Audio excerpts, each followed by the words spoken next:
Retro Gaming Radio 2003. Keep it retro. Wait a minute. This all happened before. Yeah, this does seem really familiar. Retro Gaming Radio 2004. Keep it retro. Prepare to qualify.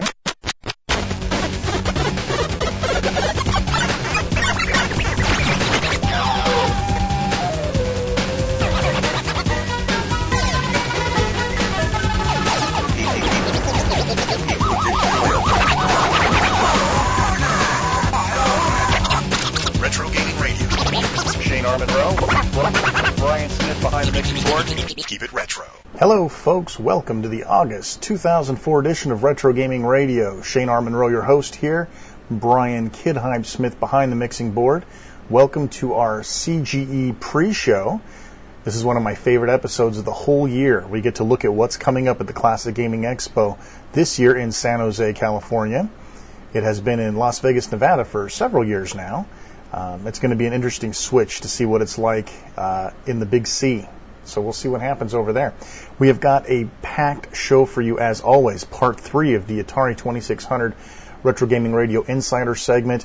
We have Bits and Bytes, shareware reviews. We have our CGE pre-show, of course.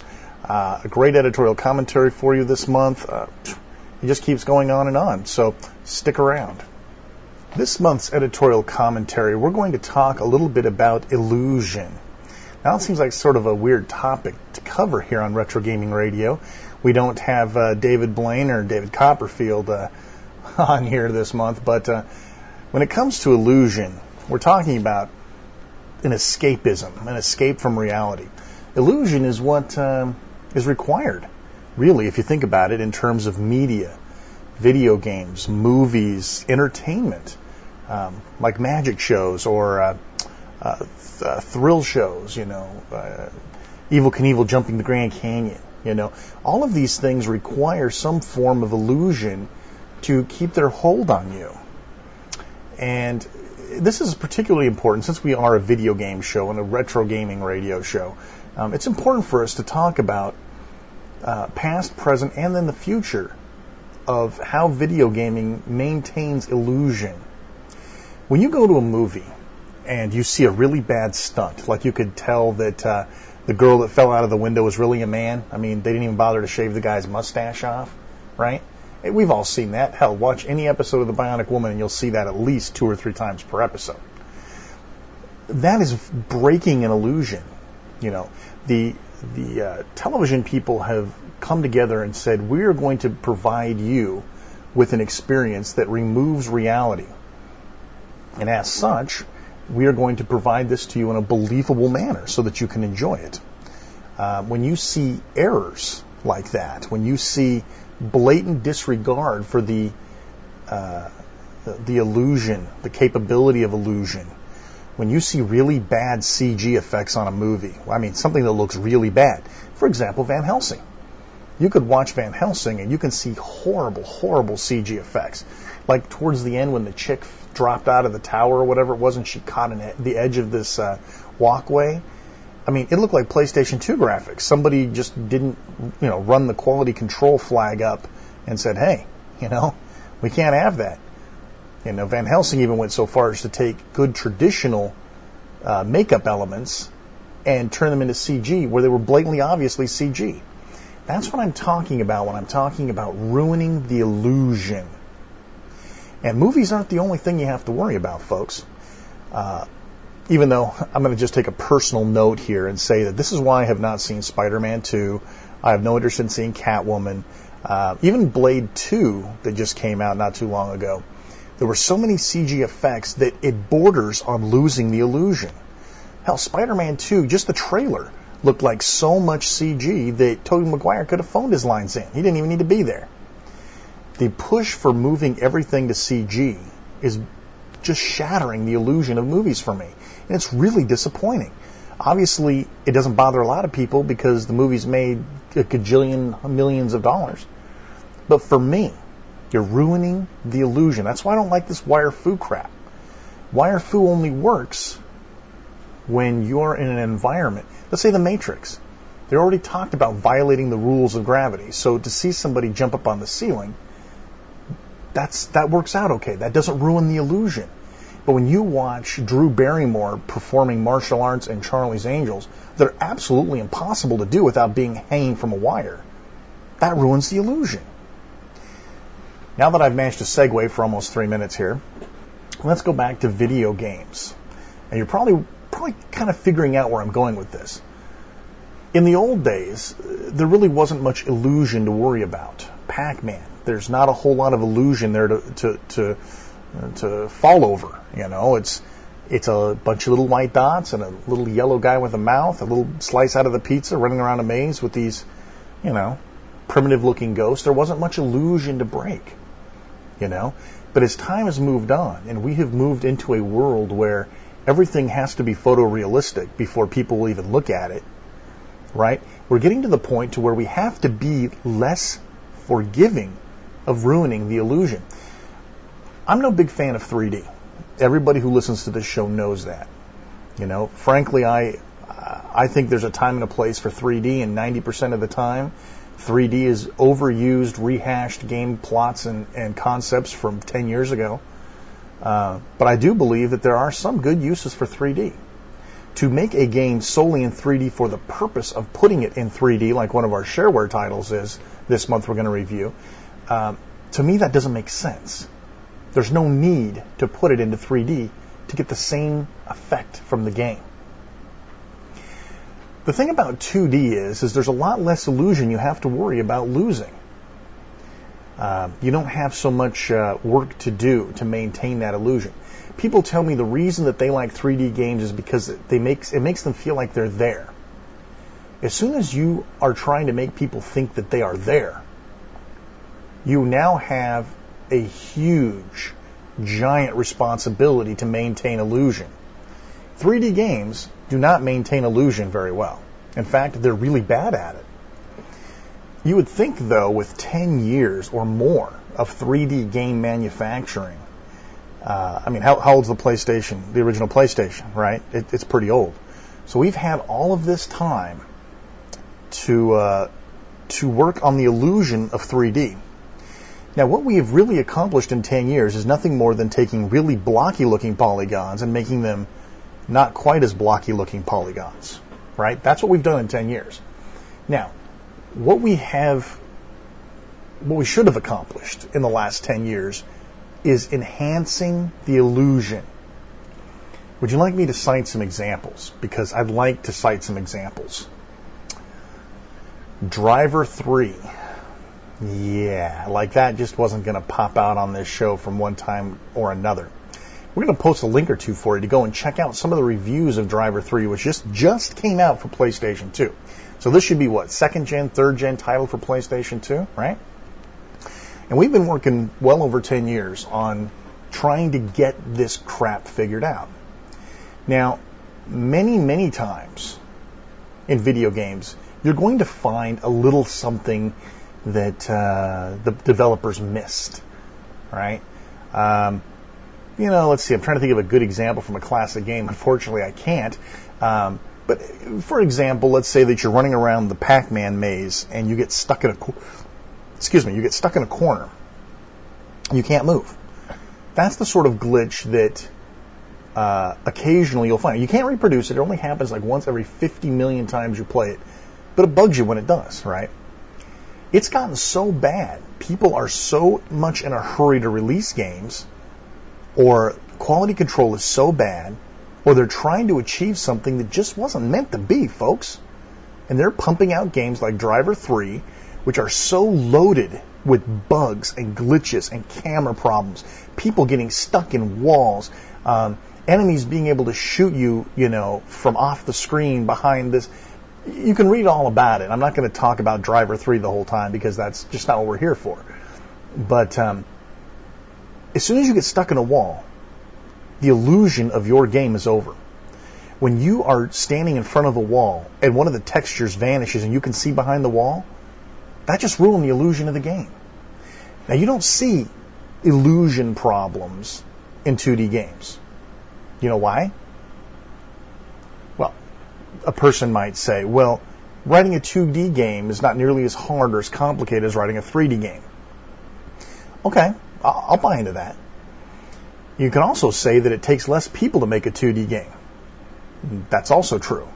However, when you've got $20 million, a developing team of like 30 people, a giant name behind you, backing you up, quality control people from here to hell and back again, you have no business releasing a game like Driver 3. It's that simple. All right? 10 years we've been at this, or more, and they still ain't figured out collision detection yet. But instead, we've managed to make it where you need a 512 meg video card to play a game. But we can't get collision detection figured out.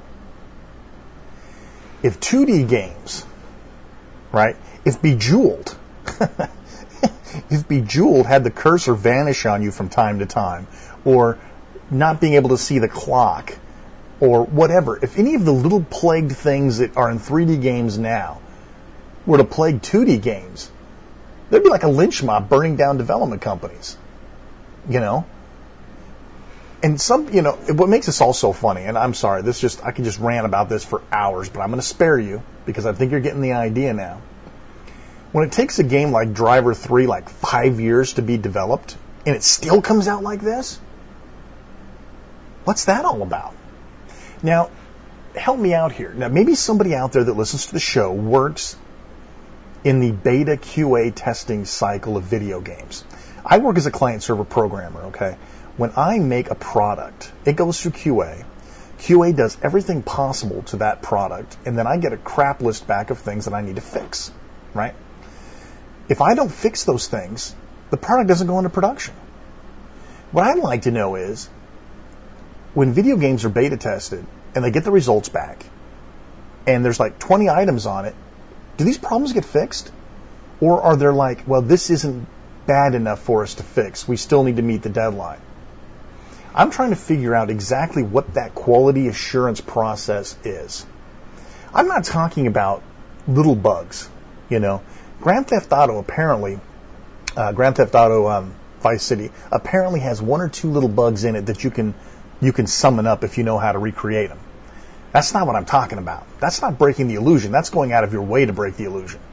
But with Driver 3, if you read some of these articles, that's like basic gameplay parameters. If for some reason, like every third time you ate an Energizer on Pac Man, the ghost didn't change, and you're not playing Pac Man Plus, of course. If that didn't happen, you see where I'm going with this? I mean, I could go on for hours about this thing. You know, people put these 3D games on these unbelievable plateaus. You know, Doom 3, people are buying $500 video cards. $500 video card to play one game.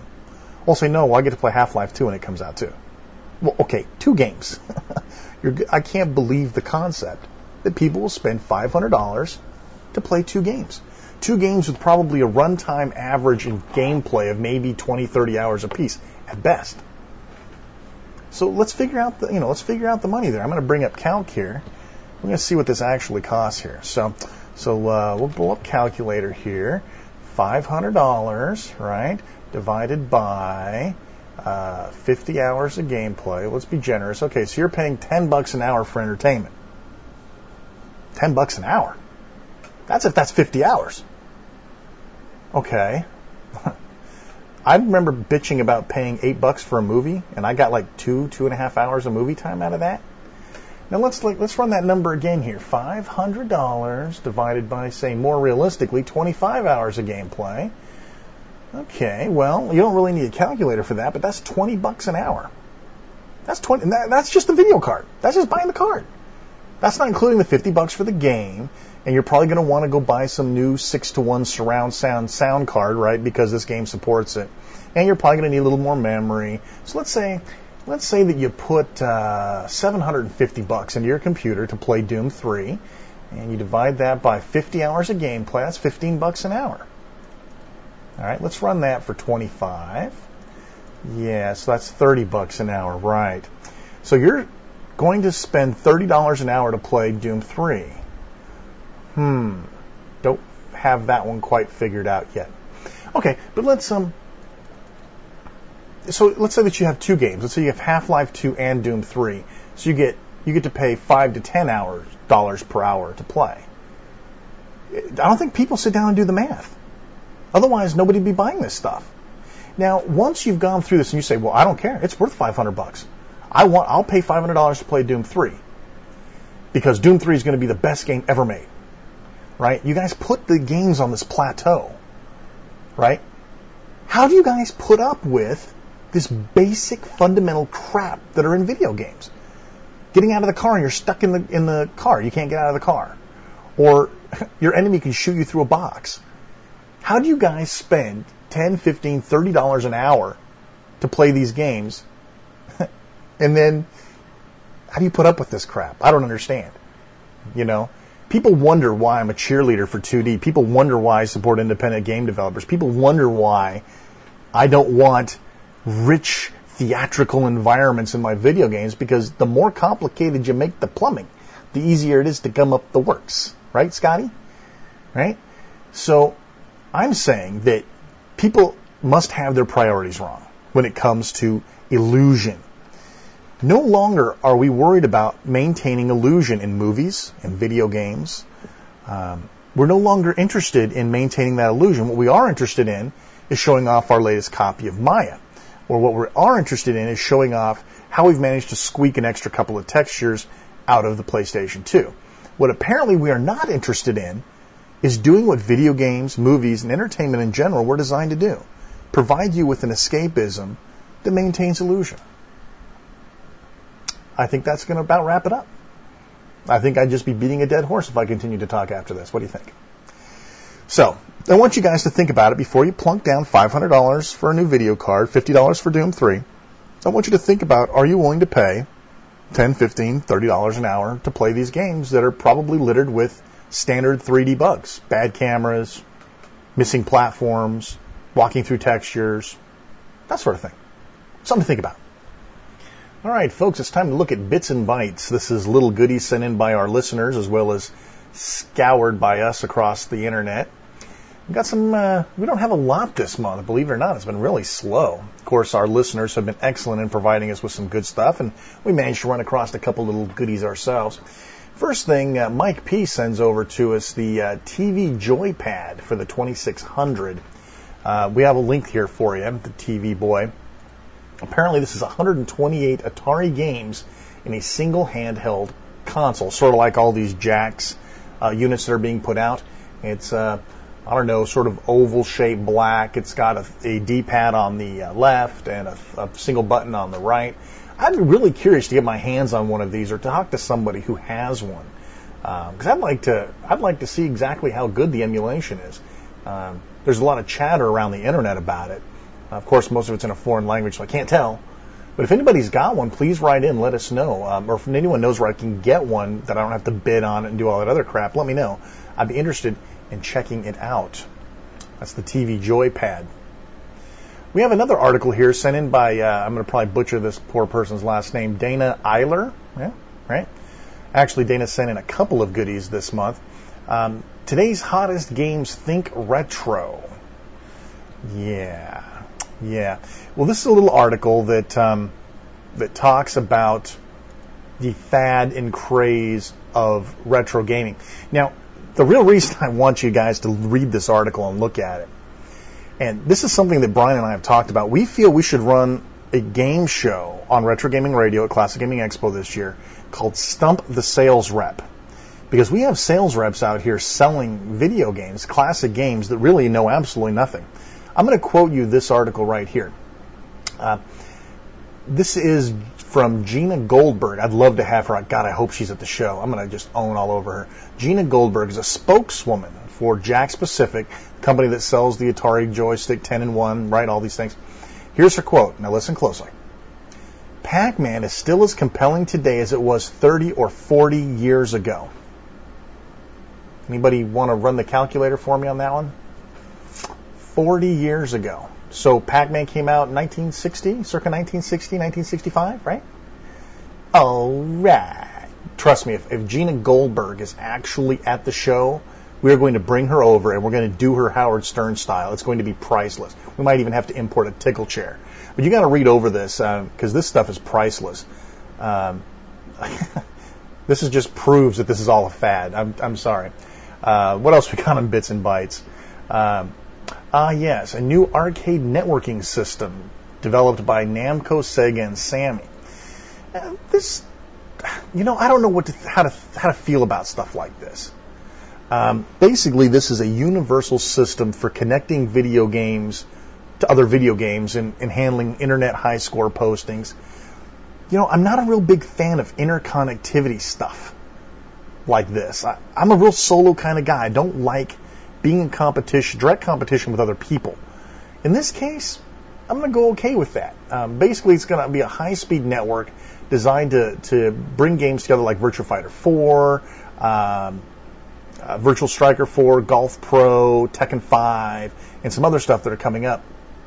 I like the fact that everybody's playing nice together. That gives me some hope for the future. Good article though. What else do we got? Yeah, that was great. Thanks, Dana, for both of those. Yeah. Yet another submission by Dana. The Arcade Legends pack. Radica is a new company into this handheld, plug it in, put some batteries in, plug it in, and play classic games stuff. Just like Jack's Pacific and all these other companies that are jumping on the bandwagon. Arcade Legends Space Invaders is one of those standard deals. You put in 4 batteries, you plug it into your TV, and it claims accurate gaming reproductions. Okay, reproductions is the first problem. Of Space Invaders, Kicks, Phoenix, Colony 7, and Lunar Rescue. Now, of course, Colony 7 and Lunar Rescue, who cares? Space Invaders, even really kind of who cares, right? The only 2 real games in here that I'd see like being totally exciting to think about is Kicks and Phoenix. I mean, okay, Space Invaders is historically important, folks, and I'm all for the respect and props given to classic games. Space Invaders made people lose their minds in Japan. They took out pachinko machines. People were skipping work, skipping school, selling off worldly possessions to play Space Invaders. It was never my cup of tea. All right, but Kicks and Phoenix, I would love to see that. And since Kicks runs on the same hardware as Zookeeper, I'd like to see Zookeeper done, unless it was really chopped up. Now, I've not got to see this Arcade Legends Space Invaders. It's supposed to be out this week, the first week of August. So I might pick one up just because, I'm a whore. I gotta have Kicks. I gotta have Phoenix, and we'll see how it turns out. But again, I hold no promise to these guys, and my guess is it will be just as scrapped out as the other units. I did get a chance to look at the Ms. Pac Man one. And while the emulation is better, the sound just ain't right. And I'll tell you what, we talked about illusion earlier in the show. When you can't do the sound right, or you can't make the graphics right, it breaks the illusion. This is how illusion falls into classic gaming. When you reproduce a game and it runs too slow, or you reproduce a game and something's missing, you can't pull off a particular move or whatever, that ruins the illusion. Instead of the illusion of being somewhere else, the illusion of playing something else. And it ruins the illusion. Anyway, Arcade Legends Space Invaders, the TV version, we'll see how that works out. I'll let you know probably next month. These will probably be on sale at Classic Gaming Expo. Go figure, right? Okay, what else have we got here? Yeah, I guess we got more than I thought we did. Oh, wow, this is great. We found this early in the month. Actually, it was towards the end of last month, and I'm sure you guys have heard of it. We have a new John Deere game. This is compliments of CNN. We'll give you a link. Game makers at Bold Games, a unit of Destineer and Gabriel Entertainment, have come up with a simulation of the American farm experience minus the unpleasant odors. Purchase and control authentic John Deere tractors, plants, cultivators, combines, and more. All right, I'm going to have to ask that standard question that I ask about every game like this. Why would you want to work when you're playing video games? To be entertained and to escape. Because let me put it this way. People who play Doom 3 are not going to be playing Virtual Pitchfork here. All right? So who do you think is going to be playing Electronic John Deere's American Farmer? Who's going to be playing this? Farmers, right? Explain to me the concept of being a farmer, coming off the North 40, taking a shower, you clean your hands, maybe honey has a little meat and potatoes for you, you sit down at your old-ass computer that you haven't updated since Neanderthal times, which amazingly enough this game probably runs on, and going out and plowing a virtual North 40. I need some understanding here, folks. Help me out here. It's like Big Game Hunter. Never understood that. You know who plays Big Game Hunter? People who hunt. I don't understand. I've talked to hunters. People tell me what makes hunting fun. Hunting is sitting up in a cold-ass tree for hours waiting for a deer to wander by that you can kill. I don't see how Big Game Hunter corresponds with that. It just doesn't work out. So someone needs to explain to me the John Deere thing. In fact, if any of you have actually played it, write in, because I'd love to hear about John Deere American Tractor. Oh, man. This is great. You know I love my job. I get to see all sorts of stuff like this. Let's see. What else do we got? Oh, yeah. This is kind of interesting. I was down at Barnes & Noble's the other day, and my wife was picking through her romance books and magazines, and my kids were off running around looking at the kids' stuff. And every now and then I like to go check in on the game programming book section because I like to see if my programming language of choice, Blitz, actually has a book out for it. So amazingly enough, there was one. Unfortunately, they ridiculed it by calling it programming for teens. Okay, first of all, that's the biggest insult I've ever heard in my life. It's 2D, so it must be geared for teens or children.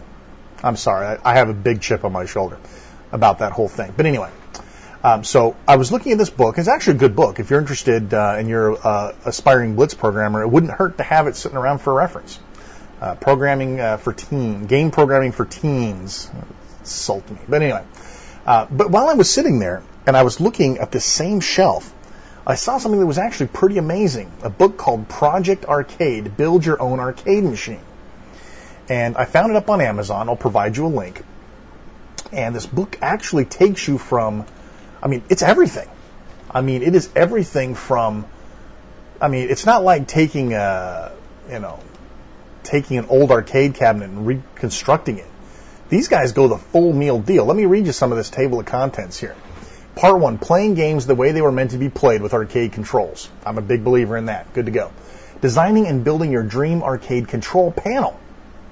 All right? They're going to have you build a panel. You're not talking about buying an X arcade. They're going to build you a panel.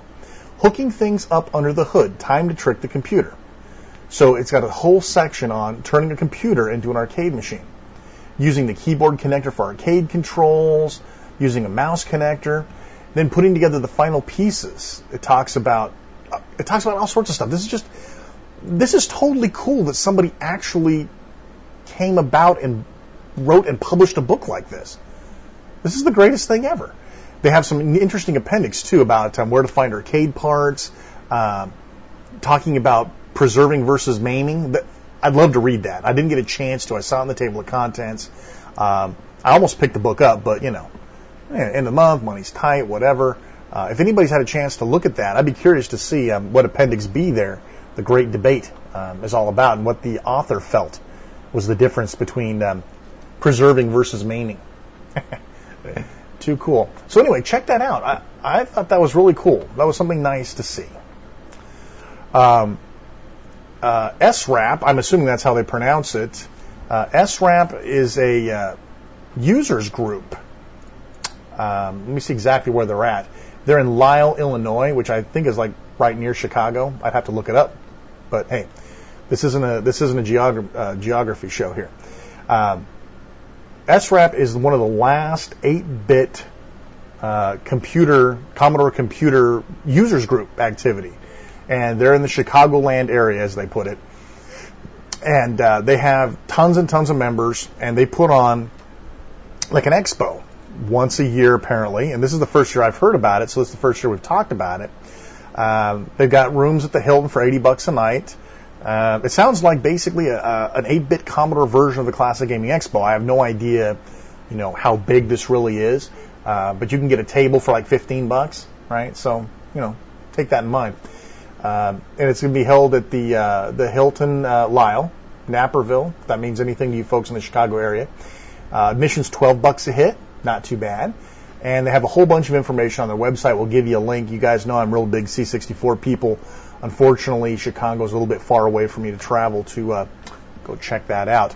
But I'm trying to see if they've got any information here about who's going to be there, if they've got any keynote stuff. But they have some vendors. Let's see what the vendors page is. Oh, well, I guess they don't really have a list. But anyway, if you're a C64 person, you're in the Chicago area, or maybe you're just going on to Chicago on vacation, maybe this would be something cool for you to check out. So definitely check it out. What else do we got here? We're starting to wrap down the list here. Oh, of course, Jerry Corcoran, who managed to produce some of the best stuff ever for our Bits and Bytes segment, sent us an article from GameDevNet called Designing Games for the Slave Wage. And I'll tell you what, folks, I do not agree on every single part of this article, but this is probably the closest I've ever seen come to my point of view written on a big site other than my own. It starts off with, I can afford to buy any game that I like, but I rarely have the opportunity to play them. And the contents of the article are an introduction, curiosity killed the cat, not this cat, Jack. Damn it, Jim, I'm a gamer, not an accountant, and great slave wage games. They talk about reasons, things that are in modern games that really piss people off that don't have a lot of time to play games, which is like me.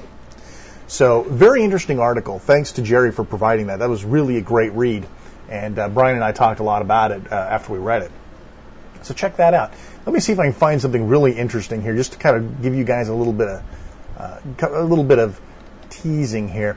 Under Don't Waste My Time, it says, let's see, where's a good one at? Yes, here we go. Enduring obvious filler. My time is precious. I don't want to spend that time enduring mediocre, mundane, or tedious padding that only serves to meet the promise of gameplay hours on the back of the box. Make it short if you have to, but make it an adrenaline-pumping, high-quality, wild ride that's worthy of my time. Well, that's... How many times have I said stuff like that, right? Anyway, there's a whole bunch of stuff like that in the article. Definitely check that out. Okay, we got to have a couple more things from this one, because there's some good stuff in here. Sat through 3 unskippable splash screens. Let me take this opportunity to scream, I know who you are, I bought a game from you, now leave me alone and let me play it. That's priceless. What else do we got in here? Let's see, they were talking about, let's see. I'm just going to let you guys read. There's just too much in here. I'm sitting here trying to pick out specific good stuff. Some of the things that there's one thing we could talk about, is some of the games that he recommends.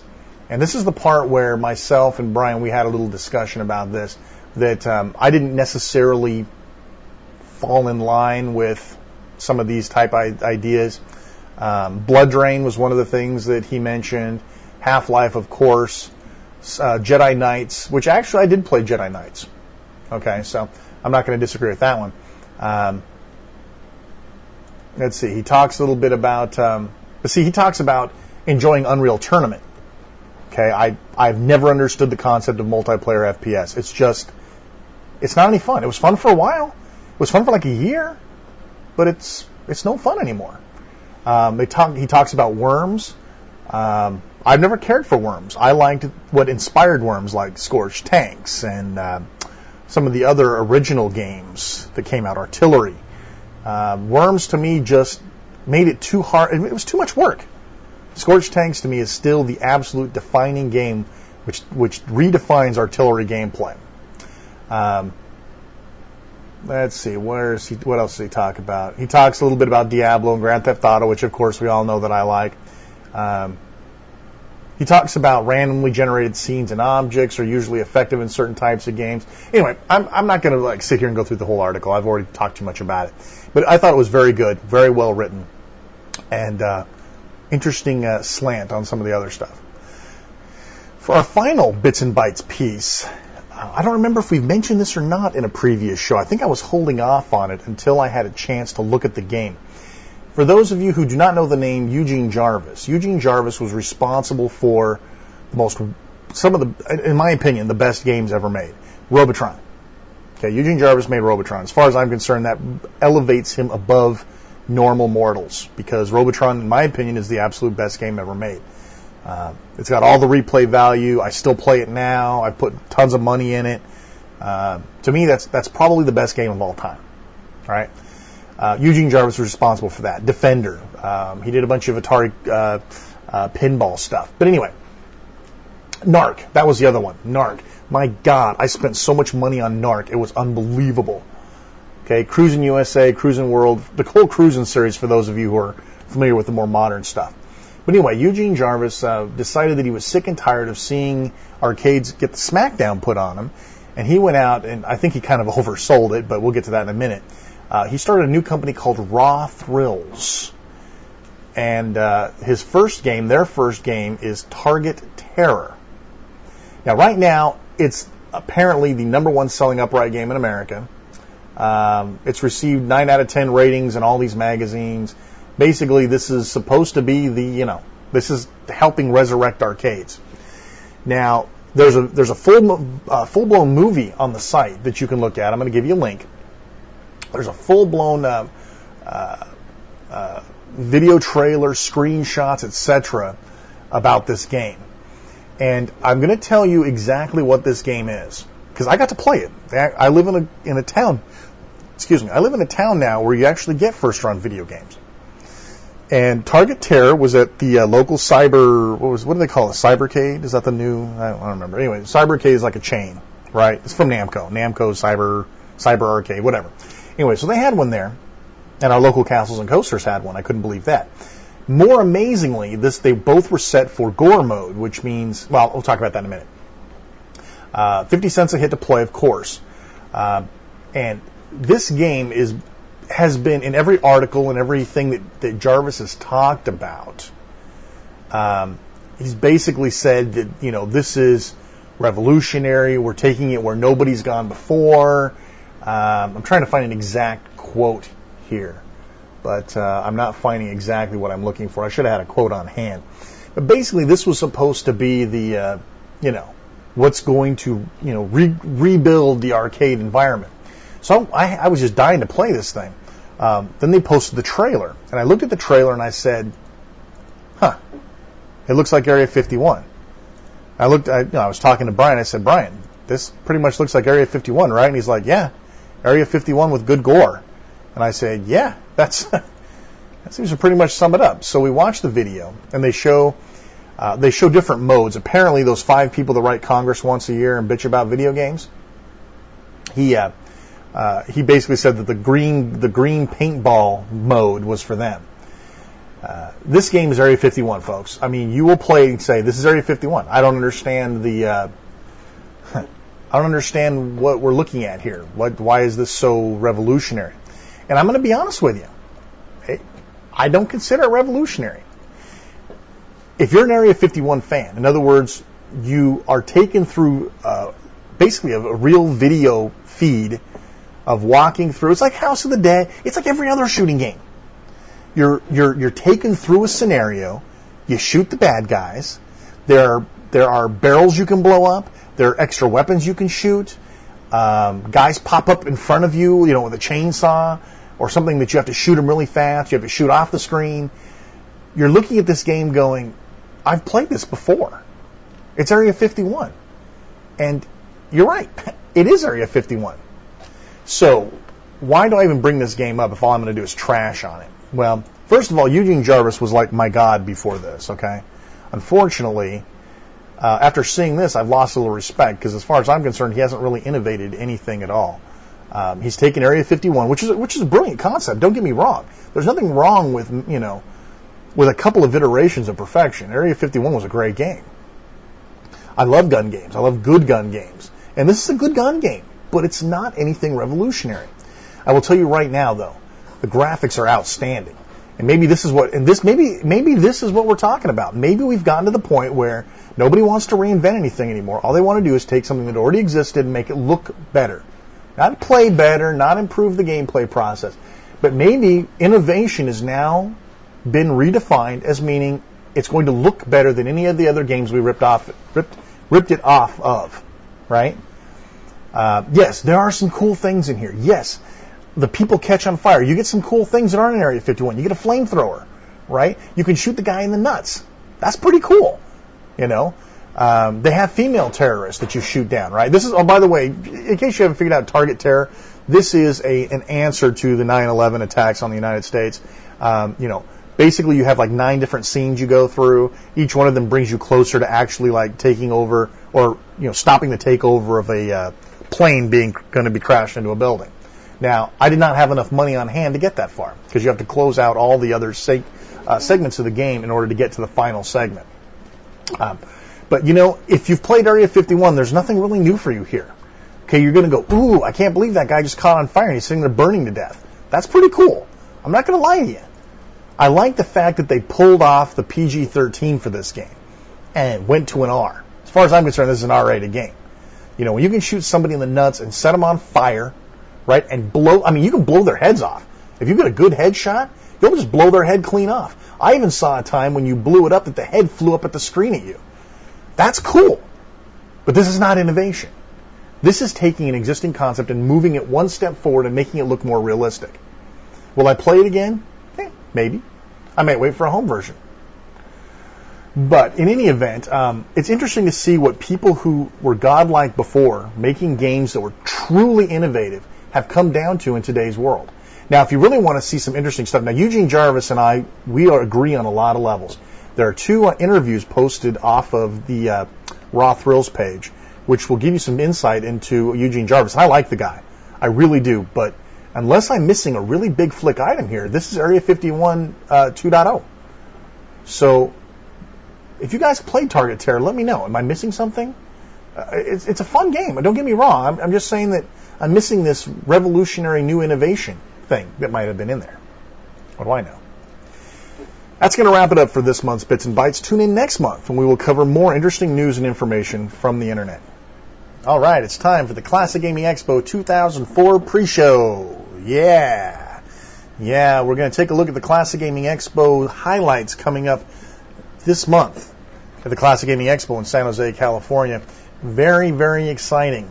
This is going to be our first time in San Jose. It'll be very interesting to see how that affects the number of people that come in, the type of people. You can be sure that we're going to be watching to see the sort of people that come in and give you sort of a profile and see how it changed from Las Vegas to San Jose. My guess is we'll have a lot more walk-in traffic this time around. The Classic Gaming Expo, of course, if you are not initiated, Classic Gaming Expo consists of a few different things. Vendors, exhibitors, a museum of classic gaming, keynote speeches, giveaways, new product launches, a trading booth, like a trading center where you guys can swap cartridge for cartridge, buy other people's stuff, sort of like a garage sale type situation. And every year they have something totally cool. They get somebody cool that shows up. Anyway, it's a lot of fun. We're going to look at each of those different areas. We're going to look at those in detail of what's coming up this month, this year at the Classic Gaming Expo 2004. First of all, the show is August 21st and 22nd. And again, like I said, it's in San Jose, California this year. A lot of people are kind of confused. A lot of people are kind of confused at why we would want to, have a changeover. And I spoke at great length to John Hardy, one of the folks that puts on the show. And I let him know of my concern because he had heard the show where I kind of said I felt that they were kind of selling out, There's people like Nintendo going to be there this year, and SNK is coming. A lot of other people. Midway, of course, came last year. Konami's going to be there this year. It's I'm of mixed feelings about the matter, and I understand.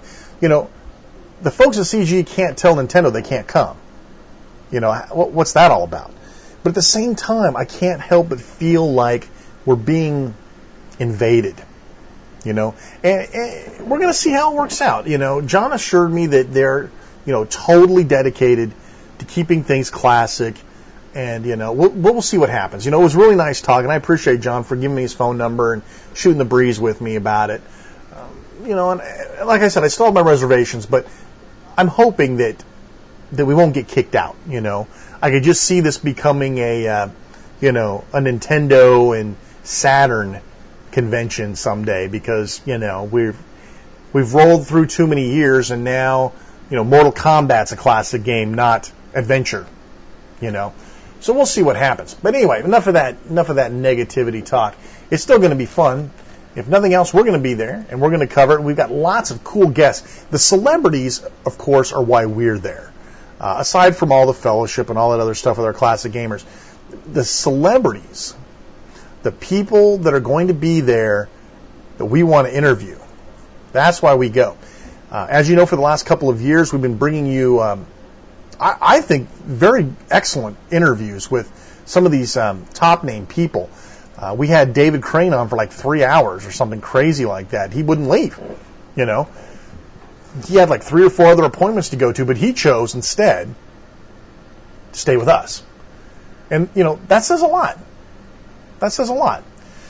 So we're very excited about some of the new faces we're going to see. There are some old faces. Let's take a look. We're going to look at, you know, not everybody here, but we're going to run through some of these names here for you. Some of the people that we're real eager to take a look at. The first guy, in fact, we've already got an interview lined up for him, is Ed Log. Now, Ed, of course, is responsible for Asteroids, Gauntlet, Centipede, and Super Breakout. Gauntlet, to me, is like one of those golden chalices of video gaming. You know, Gauntlet has spawned millions of knockoffs and derivatives. And Ed seems like a really nice guy. We're looking forward to interviewing him. A lot of alumni from last year and the year before that we've already interviewed are going to show up, such as Ed Rotberg, Alan Miller, Gary Kitchen. Dan Kitchen's going to be here this year. Double Dragon, Ghostbusters, Kung Fu Master, so we're looking forward to having him come in. We have a ton, like Howard Scott Warshaw will be back. Let's see, who else we got in here? We've got tons of people. Bob Whitehead's going to be there this year. He did tons and tons of classic games, lots of Activision classics. Dave Warhol, he's real popular in the Intellivision line, which we don't really cover a lot of Intellivision stuff. It just doesn't seem to come around. So we're looking forward to having another insight to that. The 2600 version of Asteroids, Brad Stewart's going to be there. He did a bunch of good stuff, also like Breakout and Atari's music composer for the 8-bit line of computers. And he also did Firefighter with the Magic, and of course everything in Magic did was pretty good stuff. The guy that made Video Pinball for the 2600, Star Wars the arcade game for the 2600, Robert Smith, he's going to be there.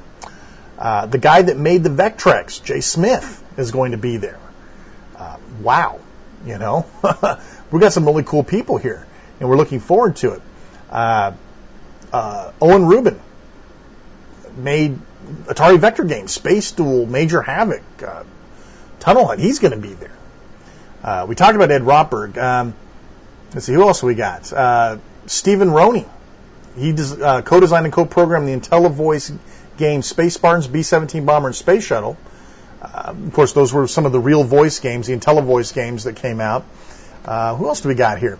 Keith Robinson. He's the guy that leads up like the Blue Sky Rangers and Intellivision Lives scenario. He's there every year, but he'll be back. We're also going to get the guy that did 2600 versions of Defender, Roadrunner, Rampage, Bob Polero. He'll be there. I think he's been there a couple of years. We just haven't been able to snag him. The guy, and this is the guy I really want to talk to, that did the coin-op version of Star Trek, Sam Palahniuk. I'm going to butcher the hell out of these guys' names. I feel sorry for him. Oh, the guy that invented Mattel football. Hello, I still have like 2 of them. Mark Lesser will be there. We're going to talk to him. Hopefully, we can get him in on that. The guy that did a bunch of Tengens games for Atari, Franz Lanzinger, will be there. Who else do we got here? I mean, the list reads on and on. You guys can go to classicgamingexpo.com and look at this list. You know, we've got one of the guys that pioneered digital pictures, which either you love him or you hate him, folks. You either like Night Trap or you didn't. Mark Klein's going to be there. We're going to hopefully talk to him. There's just so many people here. There's so many people here to I don't know how we're going to find time to get all these guys. The guy that did Kroll, the arcade game. Man, Matt Householder. He's going to be there. He also worked on the game series from Epix, Summer Games, etc., etc. Diablo 2, like we care about that. But anyway, who else we got? The guy that did Warlords, the arcade version of Warlords, Roger Hector. The guys that came over a couple years back from iMagic, Robert Fulop. He's the guy, of course, that was behind tons of iMagic games. Demon Attack, of course. We didn't get a chance to interview him that one year. We'd like to do that. Steve Cartwright, Mega Mania, Barnstorming, like he needs any introduction. The woman who designed the Astrovision home arcade, she's going to be there. Jamie Fenton. Who else we got on the list here? I mean, I could go on and on. I mean, the list goes on and on. Suffice to say that the celebrities that are going to be here are amazing. Normally, you'll have an opportunity to not only have them as a keynote speaker, but you'll also have a chance to speak with them off the side, get stuff signed. It's really a great thing. Let's take a look at who we got for exhibitors this year. Many of the folks, of course, are regulars, Atari2600.com, tons and tons of classic stuff. We've got Digital Press. Of course, they are the sponsors of the show here. They've got their video game publication, talks about rarities, price guides, things like that. Fresno Commodore Users Group that came last year, they'll be there. Let's see, who else we got that looks interesting? This is interesting. Gaminator 2000, they're going to be showing off Zelda running on the CDI. Those of you Zelda fans, you want to stop by their booth. Of course, Intellivision Productions will have tons of Intellivision stuff for you to look at. Let's see, who else do we got here? Jax is going to be here. Yes, Jax Pacific, who are bringing us all of those naughty little handheld games that have horrible sound emulation, are going to be there. And yes, we're going to try to get their salesperson to come over and tell us when Pac Man came out 40 years ago. Man, I can't wait to do that. Konami's going to be there this year as an exhibitor. We talked about that a little bit. Las Vegas Pinball Club will show up. Who else do we got here? Midway Games, Moby Games. That's interesting. If you've ever, I'm sure almost everybody has used Moby Games to look up a classic game before. Northwest Classic Game Enthusiasts. They have some good stuff there. Some other new names in here. That's interesting. Somebody who's selling motherboards is coming. What's that all about? Our old friends at oldergames.com, right? Pack Rat Video Games, we talked about them last year. Hey, look, Retro Gaming Radio is going to be there. Songbird Productions, who produce new titles for the Atari Lynx and Jaguar every year. Video Game Collector, they always have something cool there. And there's more. Go ahead and poke through. We just kind of touched the top list of that. For those of you who have not had the privilege of being to Classic Gaming Expo, one of the things that I like to talk about every year is the Classic Video Game Museum. Now, we've got pictures up on the site from our coverage of the last couple of years. And in short terms, the museum is a shrine of all the things you've heard about, but you've never seen. Have you ever seen the video game Revenge of the Jedi? Well, they've got it in there. Have you ever heard of the Commodore 64 GS? The video game, is it GS? It must be GS. The Commodore 64 game unit, it's there. Remember the old Ice Pick snapshot cartridge for the Commodore 64 with a little yellow label that lets you deprotect games and stuff? They've got one. They've got old kiosks from Nintendo days where they showed off all the new games, the Versus games. They've got Vectrex. They've got all the handheld games you've heard about, those freaky Japanese derivatives of Pac Man. I can't even remember what they're called, but they've got those there. Patches. You'll see all the patches you used to be able to win for playing video games. They've got things like the Halcyon system, the game system that the boys that made Dragon's Lair, Rick Dyer put together that was supposed to be the home Laserdisc video game system. There's one of those there. There's only 10 of those in the world, but they've got one here at the Classic Gaming Expo Museum. So every year they bring similar stuff, but every year they always show something new, which is pretty cool. And the last thing that's really popular is the keynote speeches, where they bring a bunch of Atari guys together, a bunch of iMagic guys together, a bunch of Intellivision guys together, and they take questions and they discuss some of the less savory things that may have happened in the old school days. Fascinating stuff. And last year they offered up the cassette recordings of all of the keynote speeches. Hopefully they'll move to CDs here, maybe this year. That's old school, right? Maybe they could put them on 8-track. And finally, the other thing that has always seemed interesting, but of course I've never had time to go over there anymore, is the swap meet, where you basically take all of your stuff that you don't want anymore and you take it to this room and everybody has all the stuff they don't want anymore and you work out deals. One guy came last year with this box of stuff. I mean, rare handhelds. I mean, it's not unusual to see, a couple of Microvisions for sale, a couple of Microvision cartridges for sale, right? But this guy had boxes of this stuff that you'd heard about but never seen, and he just had boxes of it. I don't know where he gets them. It freaked me out. But basically, the guy wouldn't sell you anything outright. He'd only trade with you. So if you didn't have, if you had a wallet full of cash but you didn't have anything he wanted, you weren't getting what you wanted, which kind of sucked. When you go to a swap meet, you shouldn't be limited to cash only or swap only. It should be maybe that's the whole thing. Maybe swap meet means you don't ever exchange cash. But anyway. Well, one of the other vendors I forgot to mention is 4Js. And I didn't want to leave 4Js out because 4Js, these guys are really cool. 4Js, if you're looking for something that's up on eBay, like a 2600 or a ColecoVision or a television, you can almost always go over to 4Js and they'll sell you one outright. You don't have to bid for it. They have a lot of, Atari, classic Nintendo, old Sega stuff. They carry a lot of stuff. They have a lot of merchandise, Donkey Kong shirts, things like that. And 4Js, I felt bad. I just popped over to the vendors page here, and 4Js, I didn't want to leave them out because they're good people. So that's kind of Classic Gaming Expo. They always release, some companies always release some CG only game, which goes up in rarity dramatically the second that it comes out because there's only 20 of them. A lot of times you'll find things like Vectrex multi-carts for sale, ColecoVision multi-carts, just rare things that you wouldn't ever come to expect it to ever see. They'll have some band playing retro-based music. And, of course, here is the good part. If all of this wasn't enough, Classic Gaming Expo always brings in dozens of classic video games. Last year, Blast from the Past, good friends of the show, they've done good stuff with us. Blast from the Past was unable to bring their stacks and truckloads of arcade cabinets. Times were tough back then. And they're not much better now, but they were worse then. So Blast from the Past couldn't come, which means all of those video games that set to free play that everybody wanted to come play weren't going to be there. Well, CGE went beyond the Call of Duty. They busted their ass and found local folk, local collectors to bring their machines in and let people play them. Now, that takes a lot. That takes a lot to ask somebody, hey, can you bring in your machines? We'll come get them. We promise they'll be well taken care of. Will you please let us use your machines for our show? That speaks a lot about the collectors in Las Vegas, folks. That speaks volumes about them. So last year, we almost didn't get video games at all until the guys at Classic Gaming Expo busted their ass and hooked us up.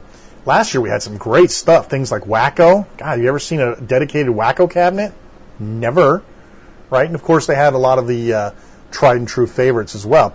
This year, they're going to have even more. Hopefully, there won't be any Cruising USA machines there, but that's a little inside joke. Those of you who understand will laugh. Anyway, so the Classic Gaming Expo, we've got a lot of interesting things lined up. We're really seriously talking about snagging gaming representatives from Midway, from Konami, from Jax, all the people that are selling, quote, retro games that aren't selling anything retro at all, and bring them over and have a little game of Stump the Sales Rep. Now, don't tell me that wouldn't be the most fun ever, to find out if these sales reps really know anything. We know they don't, but it'd be more fun to have it done on the show. So we may look into doing that. Anyway, that's kind of an overview of what we're looking at in San Jose, California, the Classic Gaming Expo 2004. We're 19 days out, folks, from the time I'm recording this. By the time you hear the show, it'll be a lot less. We're really looking forward to it. A lot of new blood, a lot of changes. Twin Galaxies is going to be there, doing high score contests, right? Last year they did like Dragster. We had our good friend Todd Rogers there, BeatTheChamp.com, of course. Todd Rogers was there showing people how to ace out the game Dragster on the 2600, which is an effort in futility, unless you're Todd Rogers. So they had lots of contests going on. It's going to be a big shift this year. A lot of the friends that we normally go with aren't going this year. That's going to be weird. It's going to be in a new location. There's going to be all these, modern gaming companies there. It's going to be weird. It's going to be strange. but I still think it's going to be fun. We still have tons and tons and tons of people that we're probably never going to get to be able to talk to interview this year on the show. So if you haven't already made plans, make plans. Come to the Classic Gaming Expo 2004. If you're a diehard fan like us, or if you're just interested in playing an original Robotron machine again, if you're interested in picking up some weird old memorabilia from video games like a Ms. Pac Man lunchbox, chances are you'll be able to get it there. Lots of good times. There's lots of discounts if you do go in. Pre-registering is $35 for. I'm sorry, my mistake. Pre-registering now. Oh, wait a minute. Pre-registering's closed August 1st. Well, sorry about that. So it's too late. If you haven't pre-registered, tickets are $35 at the door for the weekend, or you can purchase a single-day pass for $20 for Saturday, $15 for Sunday. Saturday, folks, is when all the keynote speeches are, where all the programmers are going to be there. Sunday, basically, you come to shop. So you also get a copy of the free souvenir show program, which is always cool. If you've pre-registered rather for the show, your badge will be available for pickup at the registration desk. And believe me, you do not want to wait in line. It sucks. They do have a discount page. The San Jose Marriott has rooms for $85 a night, which if you've ever been San Jose Marriott, you know that's a good price. You do have to mention a discount code. There's instructions on the site how to do that. San Jose Hilton Hotel is also doing discounted nightly rates for $76 per night, and it's adjoined to the convention center as well, so you'll be able to get over there. So definitely check that out if you want to save a few bucks. Understanding that if you're driving in, there is a cost on parking. This is going to be some interesting information you guys may not know because it's not on the site. The San Jose parking is $18 a day. There is in-room internet, high-speed internet, for those of you who can't be parted from the net more than a day, like some of us are. I believe it's $10 a night for that. I don't believe you're going to get stuck with the electricity fee this year, since it's not in Las Vegas, but do plan for those extra expenditures. Delta Airlines, Northwest, and Continental, and United are all offering anywhere from 5 to 15% discounts on flights for Classic Gaming people. And Budget Rent-A-Car has some nice rates for you to pick up a car while you're there. The rates are on the site. So you definitely don't want to make plans without going and seeing what sort of discounts are at the Classic Gaming Expo, cgexpo.com. That's about it. That's going to pretty much wrap it up for our preview show. We're very excited about getting some fresh blood on the show this next year. We'll be conducting the interviews as we always do, real garage-style, cutting-edge stuff that regular periodicals don't want to ask. Hopefully, I'd love to see Eugene Jarvis show up and start plugging Target Terror. That'd be fun. First of all, because, I would fall down on my knees and I'm not worthy, as well as I'd have to rib him for the Target Terror game. Anyway, Classic Gaming Expo 2004, San Jose, California, August 21st and 22nd. San Jose Marriott hotels offering discounts. Gotta get your room reservations in, folks. This could be a little bit bigger than it was last year. Hopefully we'll see you there. We don't have a booth number or anything yet, but walk around, you'll see us busily with our heads crunched together with some Classic Gaming celebrity, I'm sure, interviewing. We actually have an intern again this year. Troy Tulu is going to be handling your immediate needs if we're not available, handling our scheduling conflicts, things like that. So he'll be the really tall, scary-looking guy, kind of looks like a spider with long arms and legs, dark hair, can't miss him. He's the exact opposite in many ways of myself and Brian. So you'll know him, you'll see him at the booth.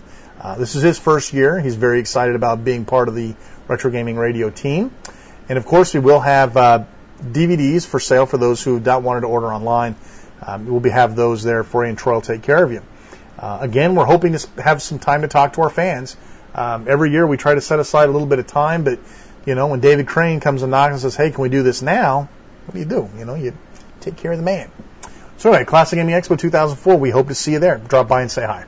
This month we have a short but great interview for you. Billy Mitchell, Mr. Pac Man. The first guy, and maybe the only guy, that has ever had a perfect game of Pac Man. That means eating every ghost, every energizer, all the way through to the end when Pac Man checks out on board 256. Billy Mitchell's a great guy. I mean, he's very approachable, good interview. Plus, he makes some kick-ass hot sauce. What's that all about? Here's our interview with Billy Mitchell from Classic Gaming Expo 2003. This is Shane R. Monroe, Retro Gaming Radio 2003. I'm here with the legend, Billy Mitchell. Billy, thank you for coming to the program. We appreciate it a lot. I appreciate it. And Billy, of course, if you have not seen the bumper stickers, if you have not seen... he's got one in his pocket. What else do we got in his pocket? Oh, there we go. If you have not seen his oh, this is a cool card. That's actually a bumper sticker. Oh, the whole bumper sticker looks like that? Yeah. Basically, the very first perfect game of Pac Man ever was made by this man, Billy Mitchell. Now, when did you actually score this record? That was on July 3rd, 1999. And what is a perfect score? A perfect score is start to finish, never miss a blue guy, all four, every Energizer. Of course, you don't miss a dot, you don't miss a prize. You go 256 boards, you never die. Amazing. How long does that take? Well, it took almost 6 hours. Damn. I can do it now under 4 hours. Really? Yeah. Why can't you do it so fast now versus before? Well, back then, when I did it the first time, I actually, on purpose, I didn't use any patterns. I did it the hard way, the slow way. I wanted to do it in a manner that I knew I would never repeat and that nobody would ever be able to duplicate. And it's true to today, and I think it'll be true forever. Okay. So this has brought you quite some notoriety. Yeah. Give us some ideas how you've been tapped after this. Well, if 6 days out of 7 days in a week, I get stopped in the street, or I get stopped in the bank, or I get stopped in the airport, or I get stopped in a restaurant with people who want to talk to me, that's a slow week, 6 out of 7 days. Wow. How do you account for something like that? I mean, you almost think that nobody cares about Pac Man anymore. Well, I think the notoriety that it brought me, the travel it brought me, the trips to Japan, the interview everywhere, the trips to Las Vegas, the trip to LA, the talk shows, the radio shows.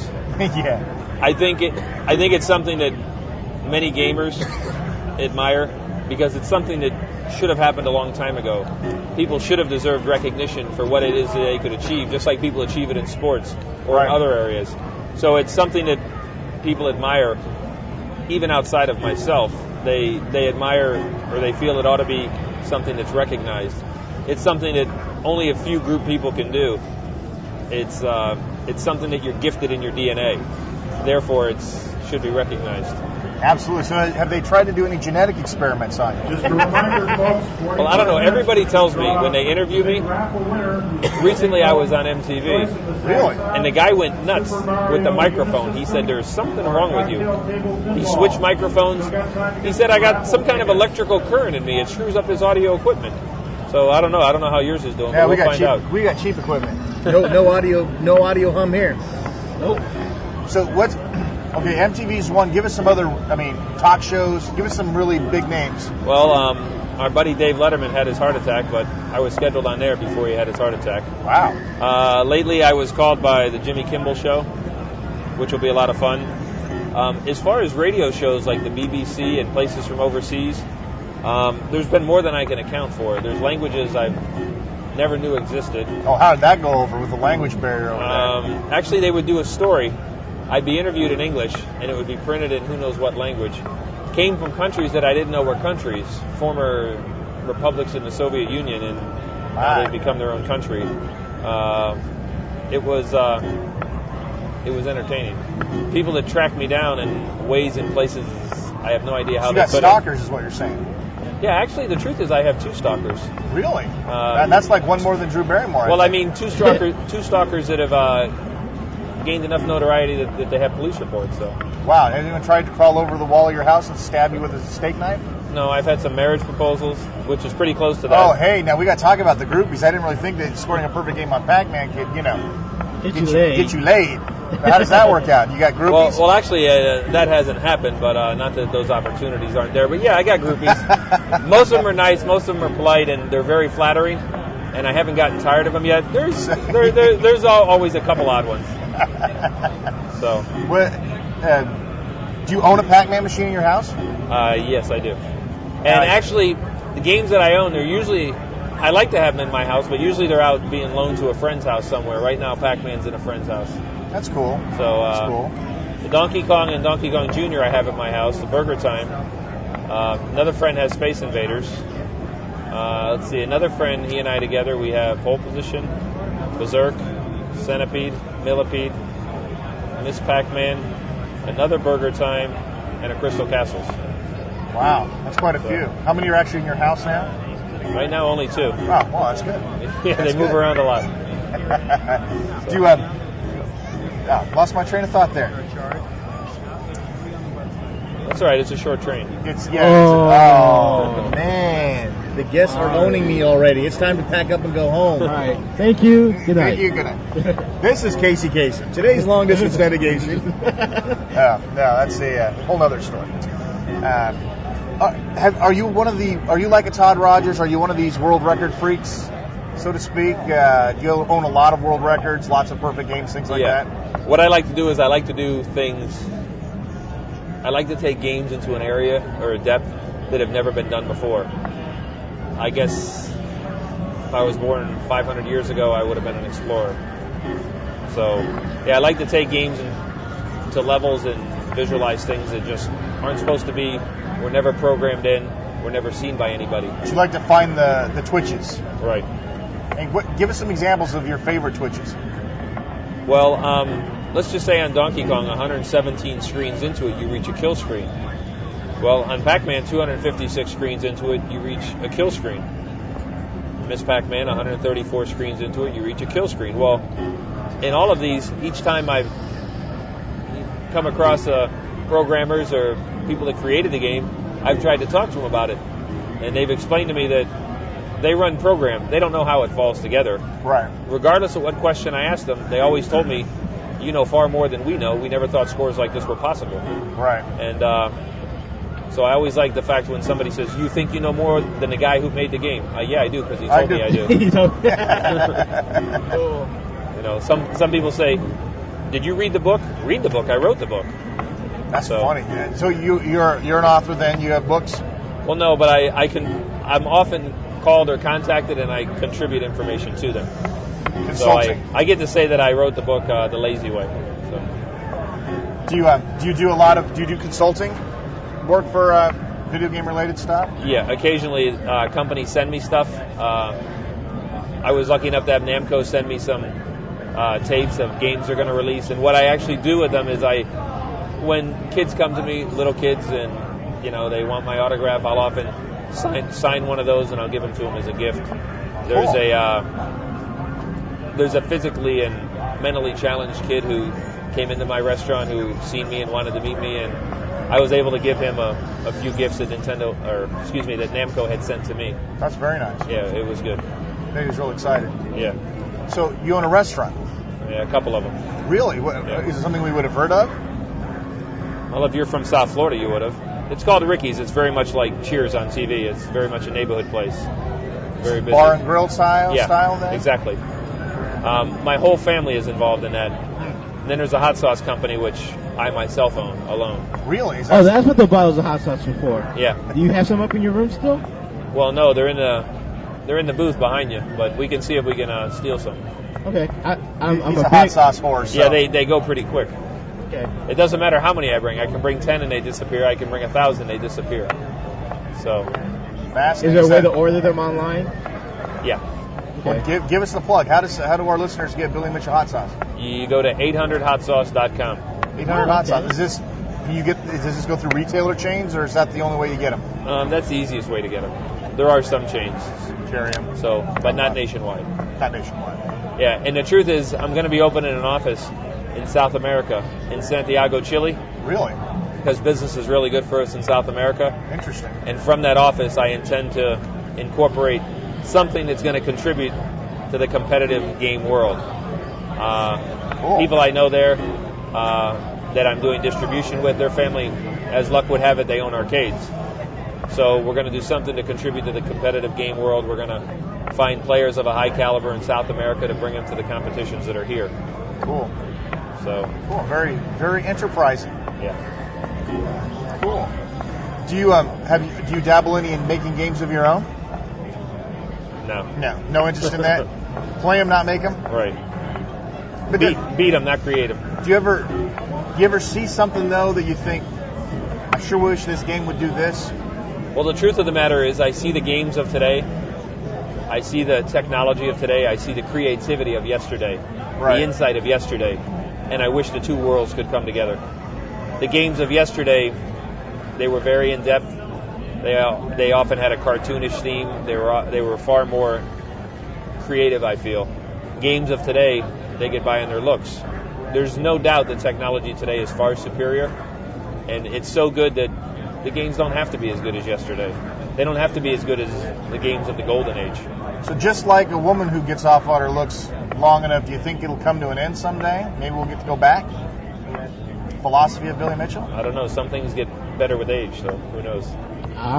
Very good. Touche. Anything else you'd like to plug? Anything else you're working with?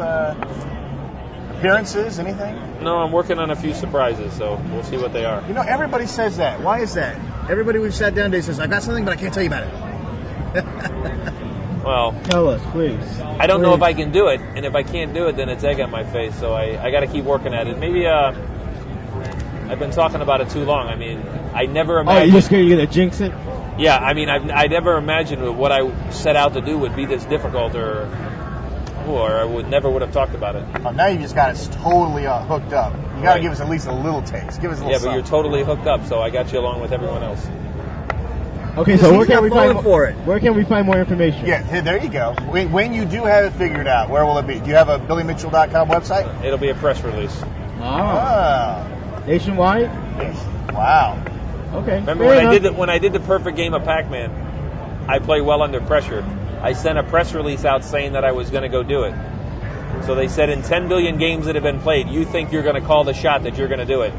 And I said, it's going to be history. And people said I couldn't do it, and they said, I'll bet you can't do it. And I'll say, bet anything you want, just don't bet your life. So it'll be a similar situation. The pressure adds to the color of it. So Fascinating. Fair enough. Mr. B? You got something? Yeah, I got a couple of things. You know they've been calling you the Sean Cassidy guy? Every time I ask about you all weekend, I'm like, where's that guy? I can't think of his name. And yeah, I was told Sean Cassidy looks a lot like me. Nice. I was told. You have a great sense of humor. I've been listening to you like over at Conway's booth all weekend. You have a great sense of humor. I appreciate that. How did you end up being associated with him? Well, I met him here at the Classic Gaming Expo. I believe it was in '99. Oh, okay. And he had ideas, and I drew a lot of attention to his booth, which I was happy to, because he would do anything for me, and as far as a game would go, or try to create a situation favorable for me. And I appreciated that, and I always told him if there was anything that I could do for him to let me know. And each time I go on a show, or each time I appear somewhere, he's kind enough to have his game there available for us to, for me to try to put in the spotlight for him, but for him to try to make things easier for me. That's cool. So things go great. Yeah, he's doing really well. Yeah, he is. Do you have one of his cabs in your house? No, he keeps telling me he wants to send me one, but oh Lord, I keep telling him, I say, if you do that for me, then that means I'm not doing you a favor. I'm doing you a favor. I'm not doing it because I want something. Right. But the thing is too, though, if he says he's going to give you a cab, don't wait. Yeah. Say thank you. Say Conway, I love you, and I know you want to send me a cab, but if it takes a couple of years, I understand. When you beat games, do you just do arcade games? Are you like the Tyler Rogers of arcade games? Yeah, You don't do any consoles? Consoles are fun. They're at home. There's something about the atmosphere of playing in an arcade. There's something about the atmosphere of a large game. It's like, you watch the playoff game at home, and it's great. But when you go to the stadium, there's nothing like it. Right. It's the same comparison. Do you think today's kids are missing out a lot by strapping themselves in their easy chair with a bag of Cheetos and 36-inch Wago running an Xbox game? Absolutely. There's nothing like being at the stadium. How do you feel about the fall of arcades? Well, I guess tragic. We always say that the arcades of the golden age, less than 1% survive today. I suppose there'll always be that 1%. But I think what actually made I actually think what made video games popular was the arcade, was the atmosphere. People wanted to gather. Right. People wanted to go where other people were, to watch other people and have them watch them. And since I'm somebody who enjoys the spotlight, well, there's less spotlight to jump under. What do you think happened with that? It seems like the pressure of gaming consoles now and video gaming in general is stay home, hook up with people you don't know and don't care about, and play games with them. I mean, it seems like a 180. Absolutely. The truth is, in the mid '80s, we were talking about how video games were dying, and the truth of the matter is, video games are played more today than any time ever. Every day, every year, it grows more and more. And the truth is, I say it's the most powerful industry in the world. It's everywhere. I mean, what house or what office doesn't have video games? If you have a computer, if you have a TV, you have video games. And the truth of the matter is, it's fallen from the arcades. It's fallen from the atmosphere that was a part of the golden age. I guess one of the saving graces I have is I compare it to every dollar that's spent on video games, more than 99 cents of that dollar is spent outside the arcade. But the arcade is still where the fame is. It's still where the glory is. Every day, millions of people get on airplanes. They fly from point A to point B, completely uneventful, and that's where all the money's made. But all the glory is in, the Blue Angels and Charles Lindbergh and Neil Armstrong and all the things that cost money. They don't necessarily make money. It's just what everybody remembers. It's what everybody would want to be a part of. Good philosophy. Yeah. I was going to ask you a question. I pulled a Shane. Shane's been pulling a lot of Shanes today.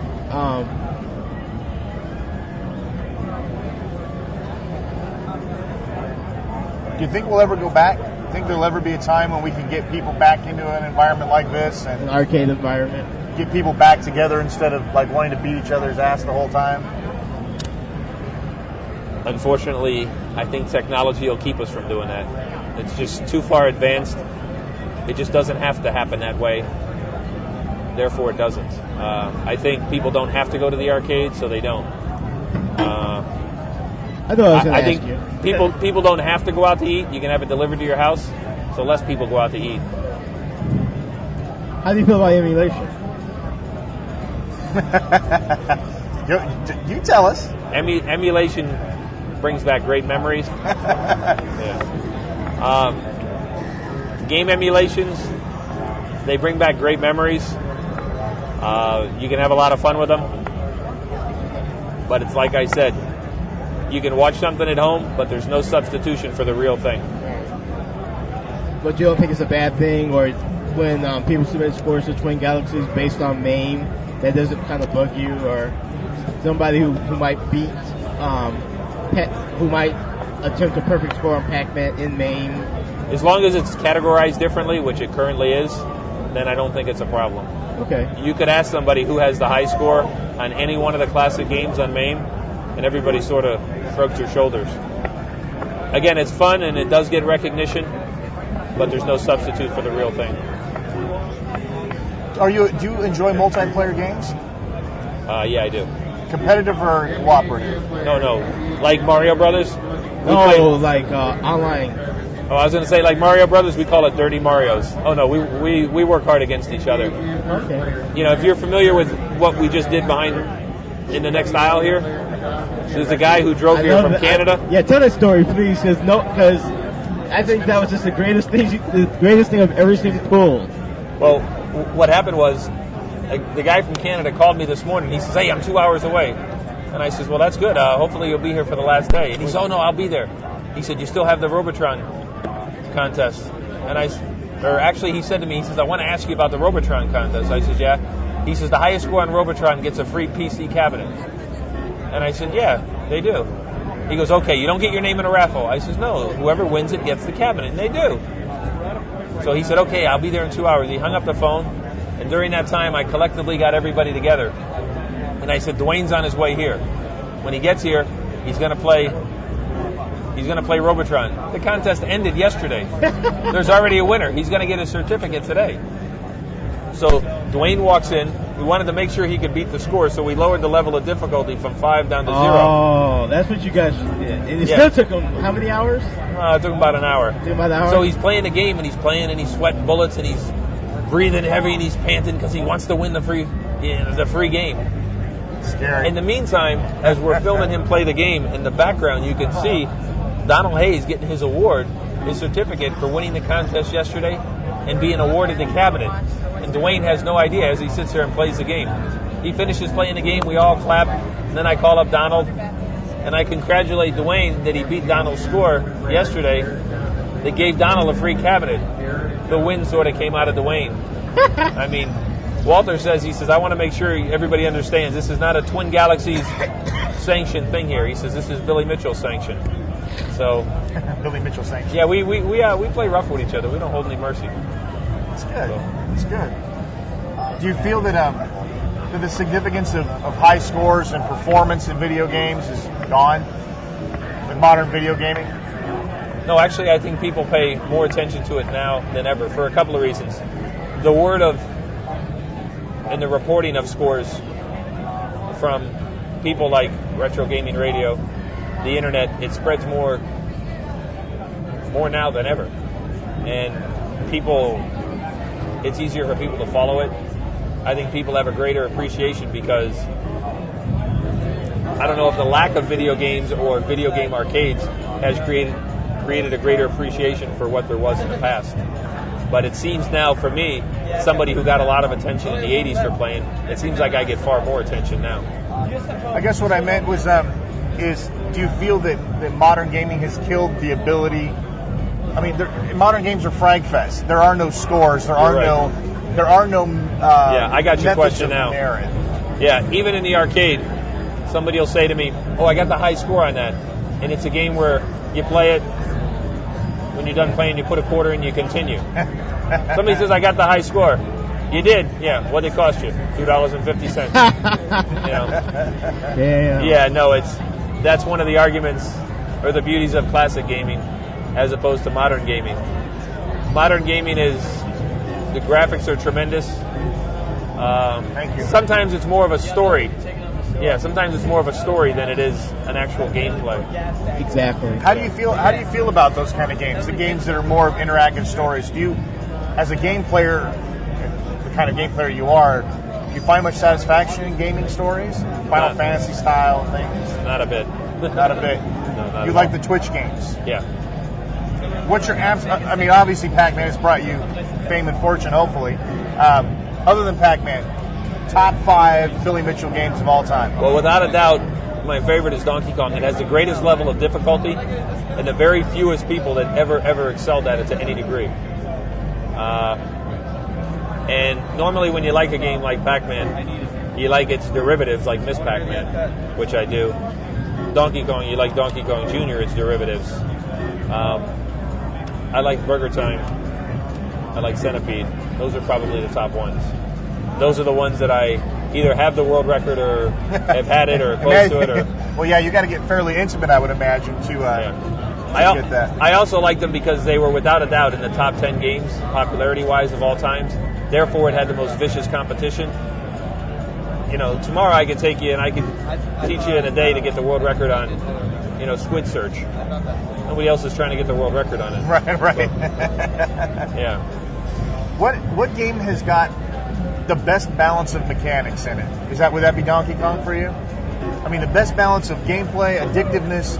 I mean, if you could say that this was the model, even if it doesn't necessarily one that you have a world record on, or one that may not fall into the classic game, what game would hold that for you? Well, you did say it when you said Donkey Kong. The level of difficulty might be a little too difficult for the general public. But that's something that's enjoyable to you. Right. Another one would be Rally X, which I never did play a lot and got good at, but I just can't imagine somebody playing that game too long. Right. It was just too difficult. What's the longest you played a video game non-stop?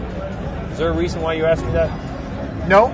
You didn't hear any stories? No. We heard a story about Todd Rogers. That's what brought it to mind. 85 hours. I just still can't fathom the concept. Oh, But well, what story do you have? yeah. well, in October of 1982, I believe it's a nationwide program, but it's called Toys for Tots around Christmas time. Sure, absolutely. Yeah, we're familiar with that. So what I did was I went to people like yourself or companies like yourself, and I said, I'm going to play Centipede. I'll see how long I can play it, how many hours on a quarter, in order to raise money for Toys for Tots. And how much is it that you'll pledge?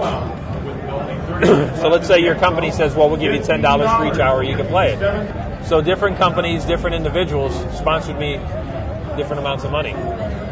I set a new world record.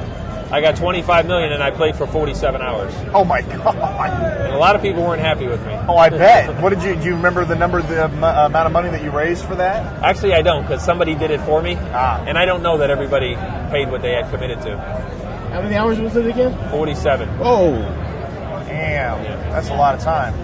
Yeah, that's a record I will not be attempting again. What's the up and coming Billy Mitchell record? You got to be working on something. And you're not going to tell us, are you? No. Damn it. that's the secret. Oh, okay. That's the secret. Okay. Okay. Well, what other games? And the truth of the matter is, somebody goes, "Oh, well, come on, who knows about it?" Honest, nobody knows about it. Not a single person. That's cool. No, that's good. I respect that. No, that's a competitive thing. I wouldn't want to release something like that. Well, I'm always known for being tight-lipped. So. That's fine. I had people tell me I'd be great in a life of crime. I don't give out information. There you go.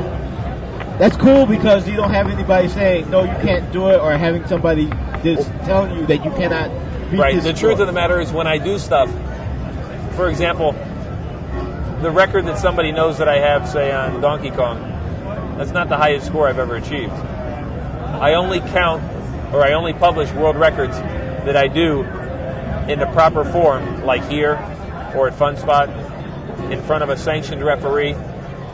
That's in the 80s. That was the old rules, and that's how you had to do it. Right. Exactly. Nowadays, people submit videotapes, and although I could do that, I adhere to the old rules. I do it in front of somebody who officiates it. That's what verifies it, not a tape. I do tape it, but I only tape it for history. Right. I can go out tomorrow. I can golf for 59. If I don't do it on a PGA Tour, it's not a record. Right. Traveling where you have to travel, playing under pressure and scrutiny, to me, that's part of the competition. Because you're playing under official conditions, Right. not a fluke where you were at the arcade one night and just happened to get 256 screens of Pac Man. Right. I can respect that. All the times I hear people say, "Oh yeah, I did that once," and I'll ask them a few questions about it. "Oh, I don't remember. I was drunk." Yeah, right. And everyone else around you was drunk too, weren't they? Where have you traveled to break records? Well, I've been quite a lot of places in Canada. Of course, I've been all over the U.S., but my favorite trip, without a doubt, after doing the perfect score on Pac Man and gaining all the notoriety I gained, I was flown to the Tokyo Game Show, and in front of Mr. Nakamura, who is the father of Pac Man, and probably about 70,000 Japanese, I was awarded the title of Video Game Player of the Century. Wow. For sure, that was my favorite trip. And I keep telling everybody that when I do my next accomplishment, it'll be bigger than that. It'll take me back to Japan again, so we'll see. Great. Were you the one that was saying that he's the one that he didn't write any other game after Pac Man? And I can't remember. Someone else said that. Was that somebody else who said that? I guess apparently the guy that invented Pac Man got like nothing for it. They got like paid him the $10,000. equivalent of like $10,000 as a royalty. Actually, I don't know. I don't know who that is. I just know as Mr. Nakamura as the father of Pac Man. Actually, I call him the godfather of video games because. Did you have to kiss his ring when you went over? No, I didn't. But he treated me like royalty. Oh, that's cool. That's great. That's nice. Yeah. Did you say release a patch? Yeah. I need a patch so I can do more screens. Yeah. Yeah. When I was there, I did. I dwelled in and I asked him all kinds of questions. Not him, but him and his staff and everybody who was there. There wasn't a question I asked them that they knew the answer to. Oh, really? They they write the program. They don't know how it falls together. Wow. And Mr. Mitchell, you know far more about this than we know. We never thought scores like this possible. Wow. They just didn't think that somebody would. Right. No one's supposed to get that high. Right. And actually, if I understand correctly, and I don't know that I do, but the games in Japan are set at a level of difficulty far less than the U.S. Really? It's more of a family fun type atmosphere, whereas here the difficulty is greater, therefore more competitive, therefore people here get higher scores attempting to, it's more vicious, I guess. Well, I think they do it here to make money. That's what I was just going to say the same thing. It's probably all about the money here. Yeah. But yeah, they have a little more family value thing going on over there than I think we do here. But let's part off with a really good Billy Mitchell story. I know you've got one that's a really good Billy Mitchell story that we don't know yet. Give us a good Billy Mitchell story. When I was in Japan, See, I knew he had one. when I was in Japan, I'm standing on stage, and the MC was standing there, and I walk out on stage, and he was what we'll call your standard Japanese man, which you'll understand in a minute. And I walk out on stage, and at 6'4", I'm towering above him, looking down at him. And he says, "Oh, Mr. Mitchell." He says, "You're a very tall, good-looking man." And I look down, and I says, "I'm sorry, I can't say the same for you." Oh! No, you have that on tape somewhere? That'd be priceless to see. Yeah, that. actually I do. But he's there, and he asked me to hold my hand up. And there's always a picture of me giving thumbs up, and I thought that's what he meant. Oh, no. Everything's being translated to me. I'm looking in the audience, and I mean, there wasn't one non-Japanese person there. And so he asked me to hold my hand up, and I hold it up, and I'm giving the thumbs up. And she says, and the translator says, no, hold your hand up. So I put my hand up like this. And what he's saying is, this is the hand that did the perfect game. And I got my hand up. And then I'm standing there, and I thought there was a fire in the building because there's a mad stampede to the right side of the stage. And I said, "What's going on?" She says, "Oh, he's telling everyone this is the hand that did the perfect game. Who would like to shake the hand that did the perfect game?" Oh, so there's a mad stampede, and now there's people walking up on stage, and I'm shaking hands, and they're saying stuff, and I'm elbowing my translator, going, "Hey, what did he say?" She goes, "Oh, that little boy says he's never going to wash his hand again." Oh. You know? And another one goes by and it's, hey, what did he say? That guy says he now has the magic touch. He's going to go do a perfect game. Oh, that's cool. But as they're walking past me, I guess it's part of their culture. They're giving me gifts. And, wow. Little gifts, and I mean, I got crazy stuff like a pair of slippers and. I bet you still like have the slippers. What's too. that thing you put around your head if you bandana? Yeah, bandana. And I guess the girl knew it would happen because she had a little box. She's loading all this stuff in. Wow. So finally it's called to a halt, and everybody gets back inside there. But the next day, I'm at the same show, and I'm walking around the show, and it was like I was sort of like a wrestler walking to the ring because I'm 6'4", and as I would walk, the crowd would part. You know? How do you not get a big head over something Oh, like you that? do, absolutely. I got to watch what I say. And people come up, and they're asking me to autograph stuff, and they have marquees of Pac Man. Cool. And the original one way back when said Pac Man. Right. And I'm autographing it. And some people, some people gave me a gift of a shirt, but people would come up and they'd have a video game shirt on and ask me to autograph it. Of course, take pictures. But there were even people that, they had a shirt and tie on, and they wanted me to sign their shirt. I didn't understand. The girl says, "No, sign his shirt." Sign the shirt. Just like if you're sitting in a suit and tie and I shine your shirt, I felt bad. I thought I was wrecking the person's shirt, but that's what they said to do. Oh, no, come on. Now you got to tell me that. Yeah, so as I'm walking through the crowd, I'm walking past the Namco stage, and the guy's saying whatever he's saying. I got no idea what he's saying. And all of a sudden, everybody's turning around looking at me, and I thought, what? And the translator wasn't standing next to me. And what he was saying was, he says, there's somebody in this room who's done what nobody's ever done before. Ever. And so, who is that person? So everybody's staring at me. I didn't know why they were staring at me. I thought I was going to get thrown out of the show. So they brought me back up on stage again. And more gifts? No, that time there was no gifts. But if have you ever had to sign any particular part of a person's body? Have you been asked? Tits? Not yet. No, not yet. You haven't signed any tits yet? No, I haven't. No breastises? Well, then your entourage is very well behaved. Yeah. That's very nice. Well, it's funny you mention that because the fact that people recognize me so much, it's brought me to the conclusion that a lot of athletes ought to have this conclusion. Okay. Now, I was saying that it's brought a realization to me that many athletes have, and maybe some others should have. the notoriety that it's gained me has brought me to a reality that a lot of athletes do have, and of course some should have. Just nowhere. I mean, in an airport, places where I'm minding my own business and people come up to me. But it's made me realize that in different ways I have to watch what I say and the way I act. When I drive down the road, I can't do any road rage, even though I'm tempted to do it at times. But just on the way here, I'm in the airport and I'm in between flights and I'm at the newsstand and I was looking at a magazine that was related to the food industry because that's what I'm in. And mother, father, and a couple of their older, I think they were adult daughters, said, "Oh my God, it's you. And I turned around, they go, You play video games?" And I go, "Oh no, I've never played any video games." Sorry, you got mixed up with somebody else. And I laughed for a second, and then I said hi to him, and I was talking to him, and it makes me realize, for example, I'm looking at a food magazine. It's good I'm not looking at other magazines that I shouldn't be looking at.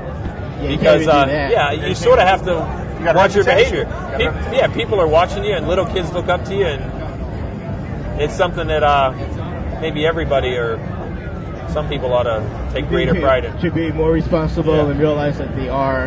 Yeah. They're a role model whether they like it or not. Some people are just role models for more people. Right. Well, I think that's about it for me, sir. I'm done. All right. This has been Billy Mitchell with us today at the Classic Gaming Expo 2003. Outstanding. Thank you. A very funny guy, very intelligent guy. All right. We appreciate having you on the show. No problem. And drop us a line when you can finally reveal what's going on. We'll plug you. All right. Hang in there. Never surrender. Thanks again. We'd like to thank Billy Mitchell for coming over to our booth and having a little interview with us. It was very entertaining. Brian still has some of his hot sauce left, I think, and just loves it. Says it's like the best stuff ever. So hopefully we'll be seeing Billy again this year at Classic Gaming Expo 2004. Last month's reviews of shareware games did not go unnoticed. We had at least a half a dozen people send us requests to review their games on the show. So we're going to do that. We've got like 6 games, I think, this month to look at. Unfortunately, not all of them are going to receive quite the glowing reviews that we had last month with Aqua Words and Hamster Ball. I decided that maybe you guys would like me to review games that I didn't like. Something about me bitching and ranting seems to impress people. So we're going to look at a couple of games that necessarily I would not recommend. But again, you can download these and decide for yourself. The games we're going to be looking at this month are Edges from Sugar Games. We're going to be looking at Star Ball and J-Ball from Just Free Games. Pac Manic Worlds 3D from Sunny Games, and half of these people are the same company, and I'll talk about that more in a minute. We're also going to be looking at, let's see, what else we got on the list? Space Taxi 2. That's got potential, right? And a game called Guardian. So we've got a lot of games to go over. So let's take a look at some of these. First up, let's take a look at a game called Edges from Sugar Games. Now, I'm a big fan of puzzlers, as most of you know. I play a lot of them. I find them entertaining. Edges is sort of a different sort of view.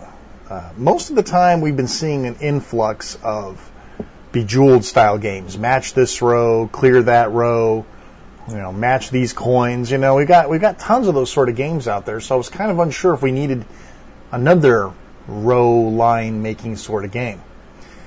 The graphics of Edges are not going to make you want to download it. It's not really aesthetically pleasing. It doesn't look like there was a lot of effort put into that, which isn't a bad thing. I'm not saying the graphics make the game. So I decided to take a look at it. I installed it. The concept is to move chips from the outer ring into the inner ring, and in doing so, making lines and patterns out of the chips, and when you make the lines and patterns, the chips blow up, and more chips appear on the outer ring. So it's sort of one of those sort of endless deals. Just like any other puzzler, they just keep coming, right? Unless you can use them all. So it was kind of a unique game. And to look at that, you're thinking, well, that sounds pretty cool. The problem that I had with the game, and being a developer myself of these sort of indie games, it really made me stop and think. There is a certain amount of panache that has to be in these games to make them entertaining. The gameplay being good was enough to make me play the game, and I played it several times. Unfortunately, what did not keep me there was a sense of urgency or excitement, and I guess maybe it's the genre. You know, to me, there's got to be something forcing you forward. You know, like Aqua Wars last month we looked at. Even when you're in strategy mode and you have no time limit, there are still things that give a sense of urgency about the game. You've got to clear off this particular set of bubbles or you're going to lose, or you know, or you're running out of time or whatever. So there's almost has to be a sense of urgency in terms of play. Otherwise, it just gets to the point to where it's kind of lackadaisy, and it's like, okay, why am I playing this again? I guess there's just not really you don't need a storyline. I mean, you don't need a 20-page storybook to go along with this game. But at the same time, I didn't get that sense of urgency. I didn't get that push for me to actually play it. And it took what would otherwise be a very cool game and just sort of turned it down for me. You know, they have a very nice demo. I would definitely recommend checking it out for yourself. Maybe it's a genre that I just don't get a good grip on. I just can't get it's not my cup of tea. But, you know, I like the puzzle games and I like that sort of thing. There just wasn't there wasn't that push that I was hoping for. So anyway, that's Edges from Sugar Games, and I definitely check it out. They have a bunch of other games too that I'll probably take a look at for other shows that actually seem to look a little bit more in the genre that I'm looking for. But anyway, Edges is their new game, and I think they really did some cool things with the puzzle, you know, part of it. In fact, they even say on the site, you know, there's no need to hurry, there's not much tension, you relax, you play it intellectually. It just didn't grip me. It did not have that addictive edge that these sort of indie games have to kind of keep my interest. But definitely, if you're looking for something that doesn't require a time limit, that everything is just at your own pace, maybe Edges will do it for you. It just didn't work out for me. What's next on our list? Let's take a look at something that I did have an unbelievably good time playing, which was Guardian from Super Luminol. This is it's Defender, basically. It's Defender, Choplifter, kind of that scrolling action shooter kind of game. And I'll tell you what, I was a real whore for those. Have you ever played Anarchy? Anarchy on the Amiga was kind of what I felt like. But anyway, this is a fast, furious, silky smooth side-scrolling shoot-'em-up game. I'm going to give you a couple of the features here, and I'll comment on. Huge array of arsenals, railguns, lasers, particle cannons, sledgehammer missiles, cluster bombs, nukes, and more. And the weapons deliver, too, which is really cool. Unique blend of razor-sharp 2D, sophisticated 3D, and nostalgia-inducing parallax graphics. Trust me, they've got it. They've got that down. They've got mission types like protect, destroy, evacuate. You do it all. Let's see. 3 detailed and animated environments, space, ice, and fire. 30 missions, 4 difficulty levels. The sound effects are excellent. They got a really nice load save system going on. That actually does work out good. You can customize the soundtrack with your own MP3s. It's got tons of different mouse effects, and it's got internet high score posting. This is not a game that looks like crap. And the best part is, even though it looks really nice, it doesn't play bad. I mean, it's excellent. It's an excellent game. If what you need is a good old-fashioned tasted Defender with some stomp-ass graphics and just crap moving all over the screen, this is the game for you. It's got fairly low requirements, 500 megahertz CPU. It requires a lot of RAM, no surprise there, 128 megs of RAM. They recommend a good DirectX 8 compatible video card, but otherwise, it's pretty low spec considering how graphically pleasing it is, and it's awesome. I mean, all you gotta do is just download and play the demo. You'll be hooked. Plus, like I said, they've got the internet score posting, etc., etc. So I would definitely give it a try because I think you'll like it. If you're a fan of fast action arcade games, silky smooth graphics, the whole bit, this is what you want to be looking at, folks. That's Guardian from Super Luminol. We'll have a link for you. Let's see. Let's go to a couple of the other games that I was not quite as pleased with.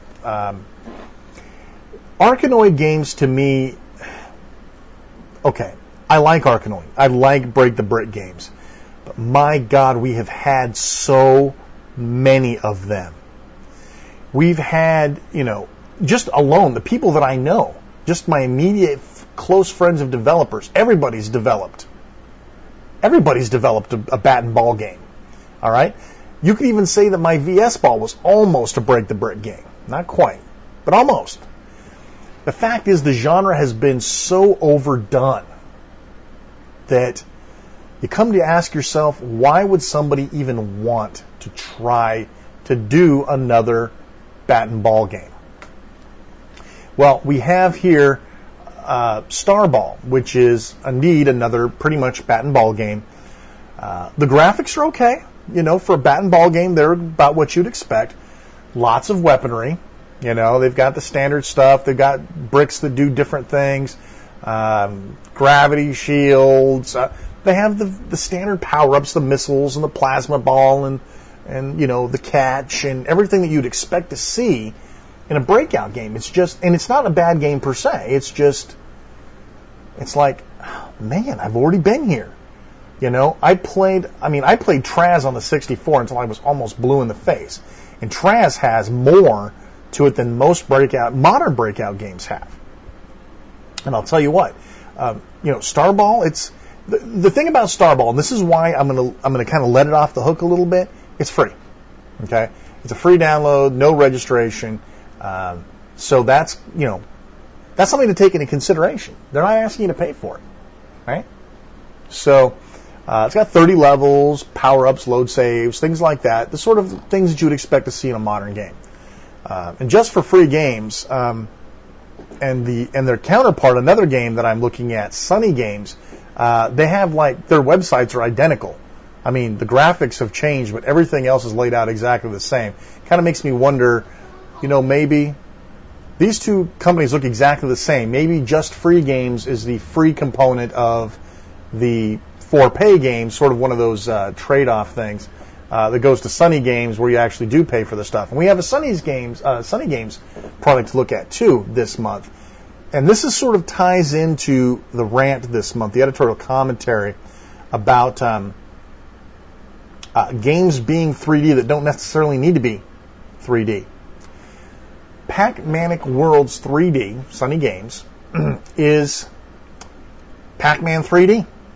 Yeah, pretty much. It's Pac Man 3D. I'm not sure if there's anything else I can say about it. Let me give it your perspective. Have you ever played the Pac Man 20th Anniversary Edition on PlayStation? When you have the mini games, the 3D mini games where you basically play Pac Man in an isometric view 3D, that's this game. There aren't any new power-ups. It's all 3D. It's got like 30 levels. You know, I'm not sure what else I can tell you about it, folks. It's a 3D version of Pac-Man. Unfortunately, Pac-Man didn't need to be 3D to begin with. This is a reproduction of a mini game found inside of a big game.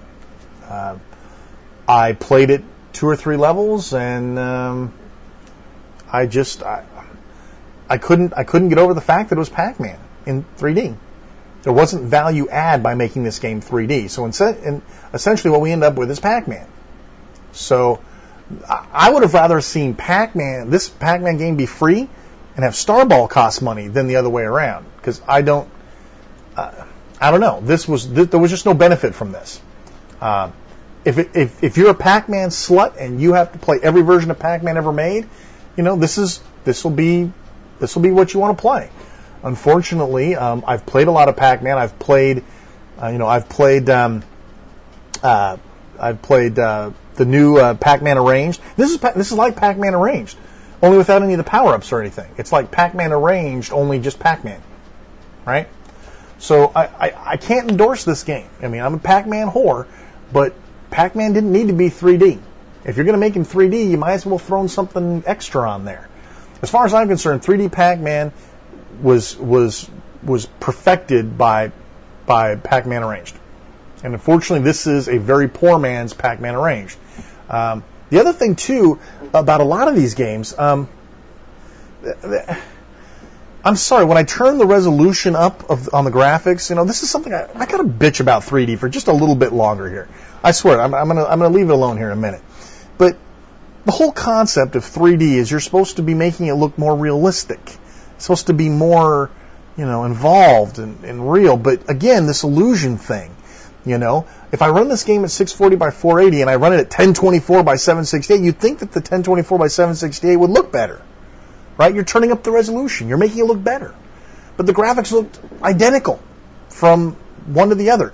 They're plagued with those really, really jaggedy, diagonal lines and all the things. And this is why I don't like seeing independent game developers make 3D games. In order to make 3D have any illusion at all, you need $20 million. These guys don't have $20 million. You know, so many of these 3D games that they try to do something other than make very primitive stuff.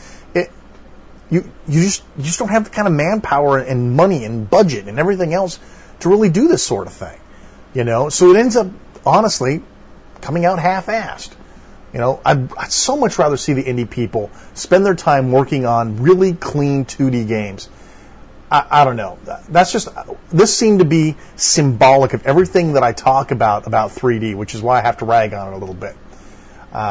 Again, it's Pac Man. If you like Pac Man, you'll like this. If you can't stand a 2D game and you want Pac Man in 3D, you could do worse than this. So that kind of sums it up. So no sign off on Pac-Manic Worlds 3D from Sunny Games. Sorry about that, guys. Maybe I'll check out another one of your titles. Let's take a look now at J-Ball. This is also from, I believe, the same crossover company here, Just Free Games / Sunny Games. J-Ball, okay, anybody who's had an Amiga has played Jez-Ball. Okay, Jez-Ball is sort of like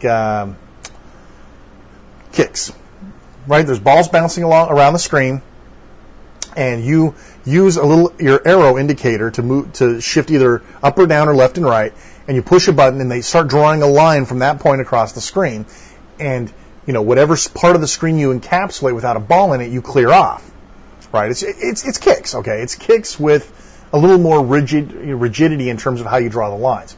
Well, Jez-Ball, I felt had been pretty much done to death, you know. Jez-Ball's Jez-Ball, you know, and there was nothing really you could do with Jez-Ball to make it any better other than crank up the graphics to an unbelievable level, right? That's about the only thing you could really do to it, and this doesn't do that. I mean, this is primitive but serviceable graphics, but it's Jez-Ball, you know. It's kicks with balls in it. And, you know, I liked Jez-Ball the first time I played it. And I played it a lot, and I was done with it. Now it seems that everybody is making a Jez-Ball clone. This is like the third one I've seen in a month. So I'm not sure if, you know, the hat gets passed around at the Indie Game Conference and everyone has to pick a game to do, and this one got in there 2 or 3 times by accident. I mean, I know another developer that's making something similar to this. Unfortunately, he's decided to take the graphic route and increase the graphics on the game. So the screenshots alone will sell the title. But in this case, I just felt like I got left cold in here. It's like, okay, I played this before. Where's my incentive to continue to play this version of it when I've already played it to death before? So that's kind of how I felt about J-Ball. You know, it's Jez-Ball.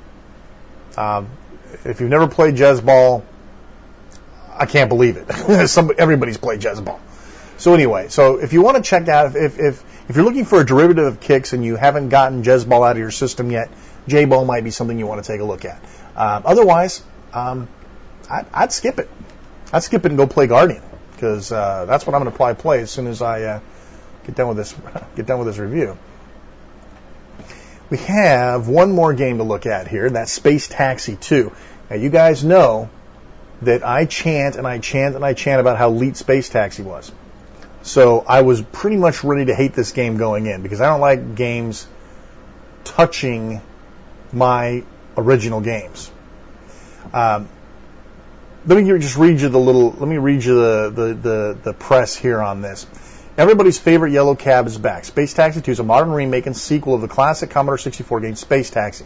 Space Taxi was originally released in 1984, and this sequel was created with the help and support of John F. Kuchner, the original author.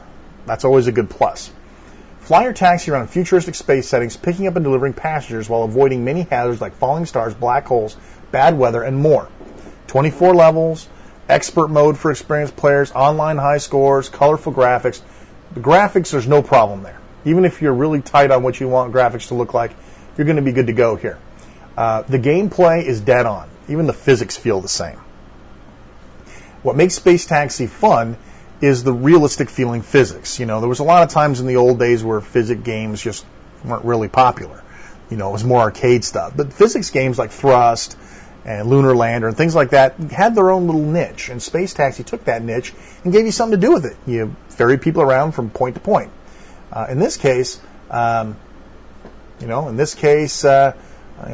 pulled it off well. They took an original game, and this is really the reason I wanted to review this is not only because they asked me to, but because I talk a lot about how to remake a classic game without dicking it up. And this is one of the very first examples of a game that they went the extra mile to take a classic game, make it just totally rehash the look and feel of the game and the sound effects, bring it up to today's standard, but don't dick with the gameplay. This is a perfect example right here. If you've been wondering, Shane, what are you talking about when you say don't mess up a classic game by making a modern remake, this is it. Go try Space Taxi 2. This is from Twilight Games. It's nice. They have a complete description about each level that you can look at. They've got puzzler levels. You know, each level has a little something about it that's unusual. So you definitely want to take a look at this. If you're a Space Taxi fan, or if you're just really damn curious about what makes a modern remake done proper, this is it. If you like Space Taxi, you can't help but like this. It's pretty much the same game. So anyway, check it out. Twilight Games, Space Taxi 2. I think you'll like that a lot. Check out a bunch of other games too. They've got just tons of games there, and they got puzzle games and mahjong games. They've been pretty busy guys, so definitely check them out. Whew! Like I said, there were a lot of games to review this month. It's amazing we managed to get through all of them. Anyway, if you have a new piece of shareware that you'd like us to take a look at, or if your company's getting ready to put something out that kind of meets and aligns with what we talk about here at Retro Gaming Radio, please feel free to go to our website and submit the game for us to take a look at. We're getting behind already because we're getting so many requests, but we'll take a look at each and every one of them, and we'll let you know. Hopefully you'll get a favorable review. It won't be like Pac Manic Worlds 3D where I just don't get it. But that's going to wrap it up for this month's shareware review. Tune in next month when we look at more classic games and modern games of classic games and classically modern games. Yeah. Then in the part 3 of our Retro Gaming Radio Insider look to the Atari 2600, we brought in what he will not describe as a specialist. He is the man who brought us Card Commander, which, if you're not using it to track your cartridges, you're an idiot. Well, let's not say you're an idiot. I got yelled at last time I said you were an idiot if you didn't know who Howard Scott Warshaw was. But Brian King is here in our luxurious studios with all these fabulous prizes in the living room of Retro Gaming Radio. We brought Brian in to talk a little bit about rarities and oddities of Atari 2600 cartridges to kind of round off our Atari 2600 segment. And, of course, we have Brian Kidhype Smith here also tapped into the mic. Hola. Yeah, great. Hola. Yeah, if you'd like to hear Retro Gaming Radio in Spanish, press 1 now. Beep. To hear it in, what is it? What was that? To hear it in Rastafarian? What was that on Beverly Hills Cop? I don't remember. Remember, he's like, if you would like to hear this in French, then there was one he said, if you'd like to hear this in, I didn't remember what it was. I don't remember. So funny. Anyway, now that we've completely gone off topic, Brian's here to talk to us a little bit about some of the unusual things. Now, Brian is also, what is your official Twin Galaxies title now? Have you taken over some of the higher positions now? My official title with Twin Galaxies is the CTO, Chief Technical Officer. Well, see, there you go. Now, who knows video games more than Twin Galaxies? The video game manufacturers. The video game manufacturers, there you have it. So, Brian, tell us a little bit about your experience with the 2600. When you got your first, how many you have now, what you've collected, that sort of thing. Give us a little background. Oh, geez, the first 2600 I got was the one my parents bought. That was $299. Years ago. How many years ago? What was that? Can you say that again? Talking into the mic. I don't know how many years ago it was. It was a long time. When it first came out. Well, when did it come out? 1979 or 77, 78, yeah. 78. And that'll be on the historical portion. I remember portion. playing Combat. Everybody remembers. Everybody played combat with guided Yeah. bullets. That was Yeah. the bomb, yo. The I like biplanes. the Ricochet ones. The Ricochet ones were fun too. Oh, there you go. Bouncing bullets. And then got the first Activision game, Which was? Kaboom. And yeah, exactly. Oh, And shame on them. Have you seen That's the? my mom taught me how to curse. Did Son of a have you seen that the I didn't say that. have you noticed that they're making a 2600 paddle standalone game system? Have you seen that? Jax is making one. Jax is making a standalone Atari paddle with Okay. 10 built-in games. And let me tell you, Are they yes, gonna put joystick games on it? you'd think so. You think they would? But but Kaboom no, sure as hell ain't but on it. Kaboom isn't on there. What? How do you make an Atari 26? Exactly, that's what we said. What?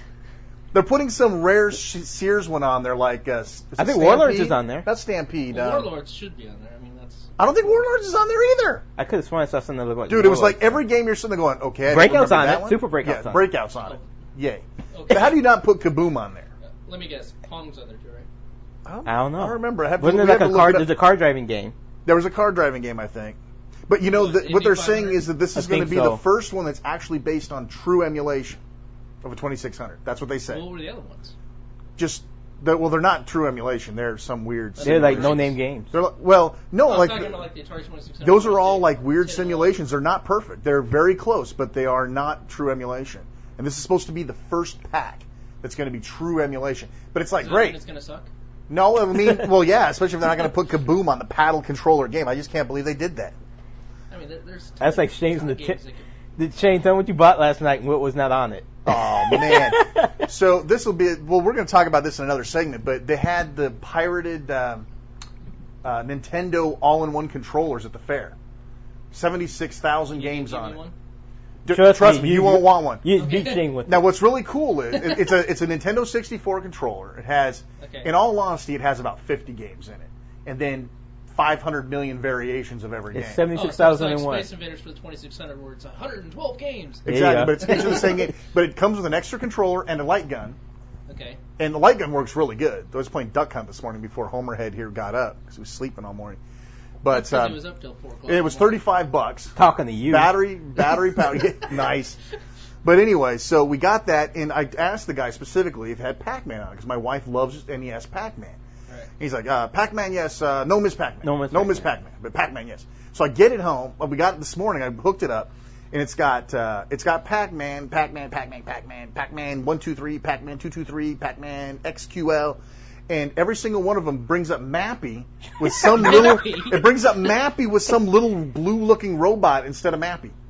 And I went through like 17 different Pac-Mans in there, and every single one of them map to Mappy. No Pac-Man at all. No Burger Time either. It's got Burger Time. You hit Burger Time, you get some weird-ass Space Invaders type game. It's like, what the hell? Maybe it was lost in translation from Probably. whatever. Who knows? wherever I it don't was know. made to English. It's got Galaga, which is. But what's funny is when you actually load Galaga, it says Galaga. It's like the guy couldn't read the G and he thought it was a Z when they made the menu. Too funny. I just couldn't believe that. It's like, here we have, I was hoping at least to get, a couple hundred games, but it turned out to be like 50. I told you weren't going to be. I told you I'd be surprised if it was 75. It was suck ass. That may be a rare collector's item. It's going to be a rare collector's item. I'll make it one. I'll put it up on eBay. Look, rare. Look rare. They don't make these very often. You don't. Yeah, you can't find these anywhere. These are 76,000 games. Maricopa County. Maricopa County Fair Special Edition. That's not right. Did you But notice the anyway. guy's earring? No, what was it? You didn't see the little flashing thing in his ear? Oh, that wasn't paying There's a attention. big ass bulb like about this big and it's Nice. flashing. Oh man, That's what you get for buying stuff at the carnival. That's Anyway, why when you said 2 for $70, So I was like, Shane kept saying buy one, but I'm like, not from some guy that has a sparkling earring. I'm like, You didn't say the magic word. Anyway, so let's get back to Brian's background here. We're just going to pour into the time here. So Kaboom was like your first Activision game. Yeah, Stampede was another one. Love Stampede. Yeah, Game owns. it kicks my ass, but It still owns. what about Oh, Chopper yeah. Command? Hmm? You played Chopper Command? Chopper Command, not as a kid, I don't think. Really? Yeah. I didn't play that either. That was Hey, like I'm my from first. Alaska. I played We lots had of very Imagic limited games as a kid. selection. I guess that's what happens when you grew up in LA. I guess I don't know. L.A. Los Angeles. That's what. Yeah. Yeah. I know what Los Angeles is, Mister. No comment. This is great. It's gonna be Ultimate Fighting Championship by the time we're done. Are you ready? Are you ready? Let's get it on. Too funny, man. And then what happened? And then what happened? And then. Rented a lot of games from like a video store. You were able to rent Atari 2600 cartridges? That would be elite. No. There was no rental places where I was from. Yeah. Hells no. You had to do like adventure and stuff like that. That's cool. That's very cool. I remember playing Asteroids. I quit playing Asteroids at like 400,000 because I was so bored of the thing. You never had those? You didn't have a friend that, like, I used to live next door to a guy, and we spent all summer. We spent all summer trying to see how many times we could flip Asteroids in Defender. No. You didn't have that? No, didn't have any friends. No friends. That's why I had a computer. I didn't need friends. Right. Actually, before the 2600 we had a Pong. Everybody had a Pong. Sears Pong. Yeah. Sears Pong. Yeah. Comes with 7 great games. I think everybody's house. You just moved into the house and the Pong machine. The Pong machine appeared. What else do you want to know? Okay, so when did you? I mean, at every point in time, we've all lost our roots and we stopped having a 2600 in the house or whatever. When did you get back into it? Probably around 1999. That's when you started collecting? The 2600 stuff. Yeah. Right. How many cartridges do you say you own right now? For all systems, or just 2600? Just 2600. Including dupes. Well, let's not include the dupes. How many unique games do you have? About just approaching 500. Wow. And how many are there total, according to Cart Commander? Well, the Cart Commander doesn't have the complete list of 2600 cartridges. Oh, it does not. I thought it did. It's pretty close, but I think the total number of cartridges is in the 2500s. Really? I didn't realize there were that many. I thought there was like 1,000. No, I mean, you have to include the PAL and... I'm talking like unique games. I wouldn't count. Not derivatives. Unique games that are PAL that aren't on the U.S., just like I see. any system today. Okay. Right? So if you were to take out, let's say, instead of counting Pac Man and Pac Man PAL as two games, and it's really just Pac Man, but they're released in different locations, then how many cartridges are we talking Probably about? around 2,000. About 2,000. And you've got about 500. a quarter of those. Yeah. There are people out there that have damn near every single cartridge. Now, the 2600 had some really funky stuff. I mean, a lot of people never saw a supercharger, never saw any of the double-ended cartridges. They never saw any of the really weird things. Give the audience a little overview of some of the unusual 2600 games and devices that you've ran across in your time. The StarPath, I had never seen a StarPath supercharger when I was a kid. And what is that for the benefit of the audience who does not know what that is? It's a cartridge that you plug into the 2600, and then you plug in an audio source such as a CD player or a tape player, and you load the games onto the StarPath using like an audio cassette tape or a CD. And there were games specifically. Okay. There you go. There you go. A little more. Better? Yes. Yeah, make love to the microphone. It is beautiful. It's fabulous. You love that, yeah. The little cappuccino espresso. I make it myself in the back. You like that? Now that's really Scott. Yeah. I like that. I sold one of these for $50,000 just yesterday. Okay, now you got to talk right into it. Where was I? No. Don't lick it, damn it. Other people have to use that. See that? Now, that's bad. That's bad. That is bad. That's good. That's This is good. This is bad. You can't turn the volume up on the microphone a little bit? That's up. No, it's all the way up. All the way This is up. a crappy mixer. Dude, this is ghetto mixer. I see. Even though some of our... This is the fine retro gaming radio quality. Yeah, that's what happens when you do something for free. Our listeners think that we have multi-channel mixers and that I'm supposed to be... You're in a studio. So we're in an actual sound booth at CGE. And I just don't know... Got those little boom mics with the little covers, spit That's guards right, on spit them. covers on them. Yeah. We record Disney Mania songs on it, off time. I'm going to do the Siamese Cat drool song on next. this. Okay, so go ahead. Anyway, continue, please. Tell us what the StarPath Supercharger is. It's a device that you plug into your 2600, and it has an audio jack on it. You plug in on an audio source such as, tape cassette. I guess the original ones were on cassette. Now you can get them on CD. Stella. So you Worship the wood grain. Right. So you can play them off of your CD player instead of a tape player. So the tape players are going to wear out, wear the tapes out. And then you just load in a game off that audio source, and then you can play it on your 2600. Now, there were some limitations to the Supercharger. Is that correct? There were some games, like, for example, Worship the Wood Grain has a lot of games on it, but some of the games can't load through the supercharger because of size restrictions, something to that effect. You know anything about that? I'm not familiar enough with it. To comment. Nothing over 8. Nothing Something over like 4K or 8K. 8K, something like that. It sounds familiar. Yeah. Some sort of a limitation that the later cartridges couldn't. Do you have a digital press guide?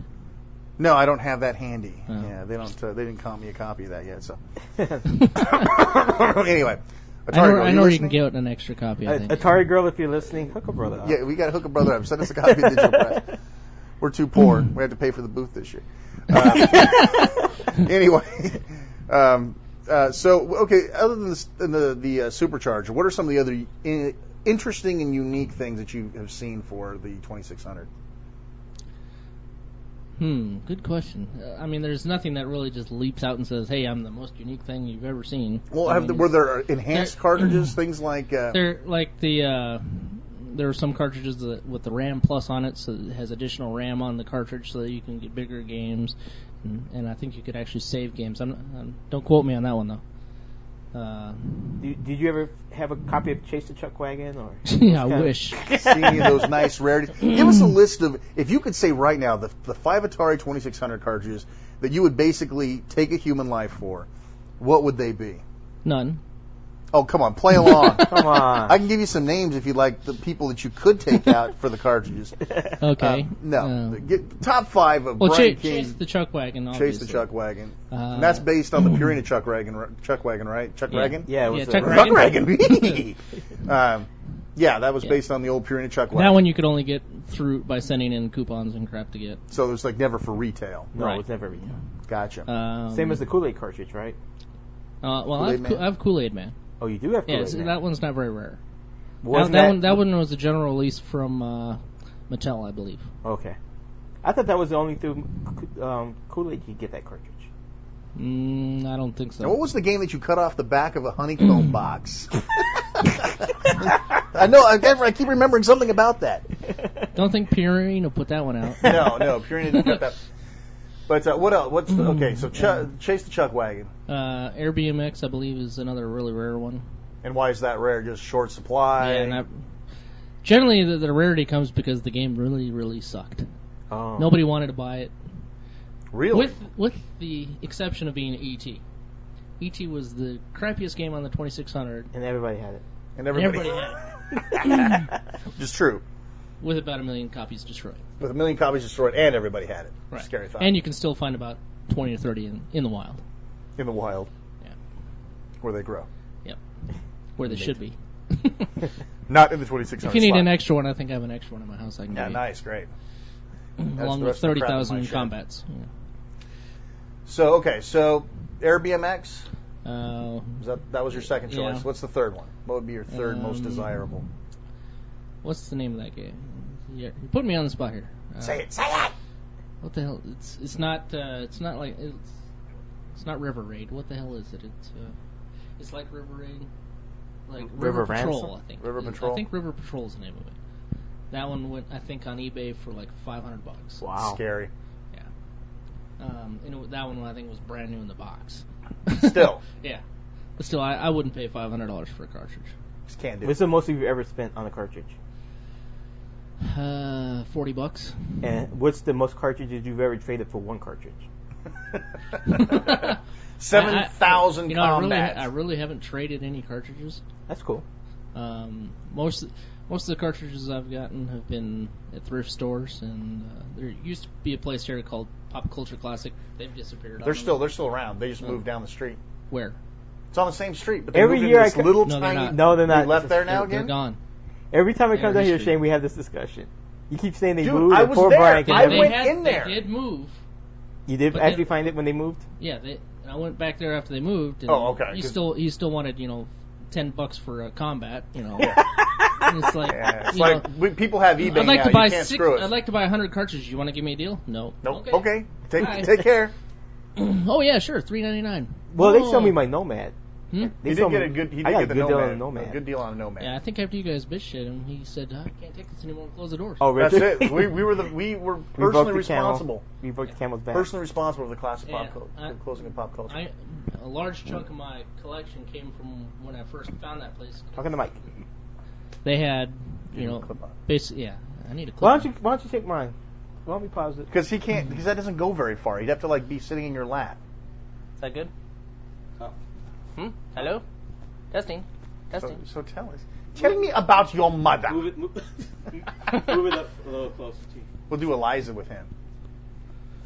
Is that better? Except for it hangs Is down. this now. all the way up? Better. Is that up? Is it better?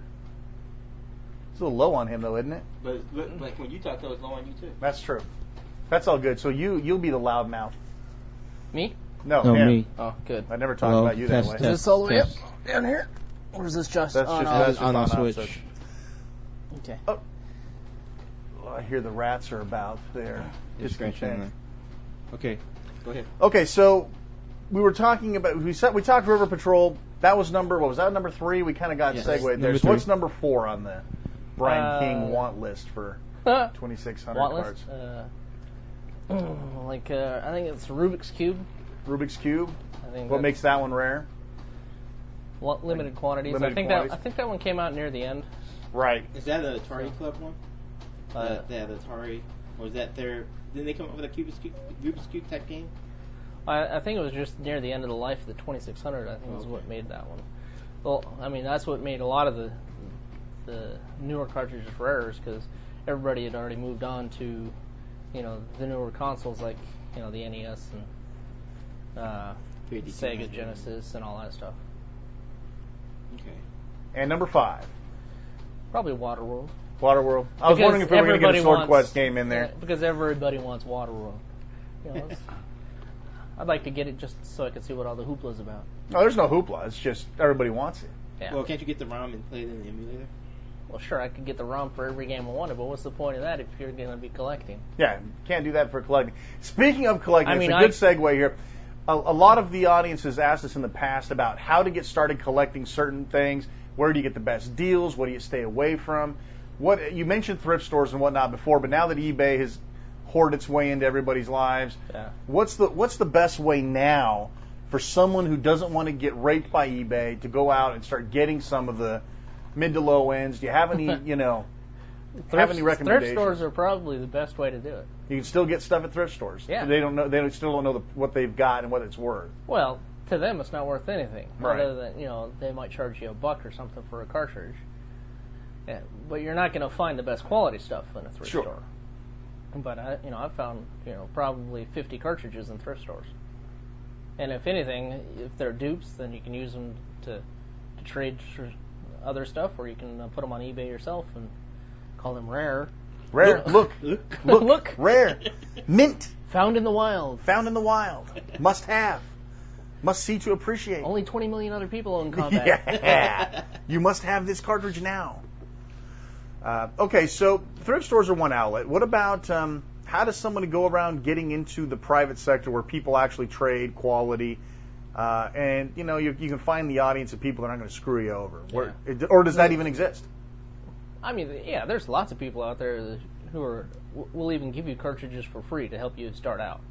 That's cool. How do you get in on that? Where does somebody tap those people? Atari Age is a good place. AtariAge.com. We'll provide a link.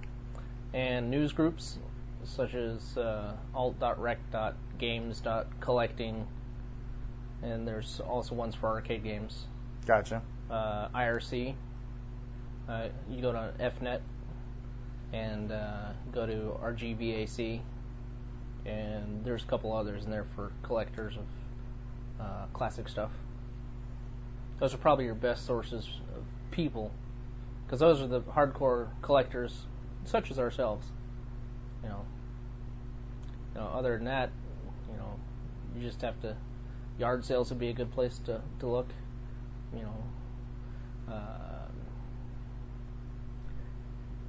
Places like GameStop, Games Plus. I think I've seen 2,600 stuff there in a long time. They don't carry the 2,600 stuff anymore. They used to.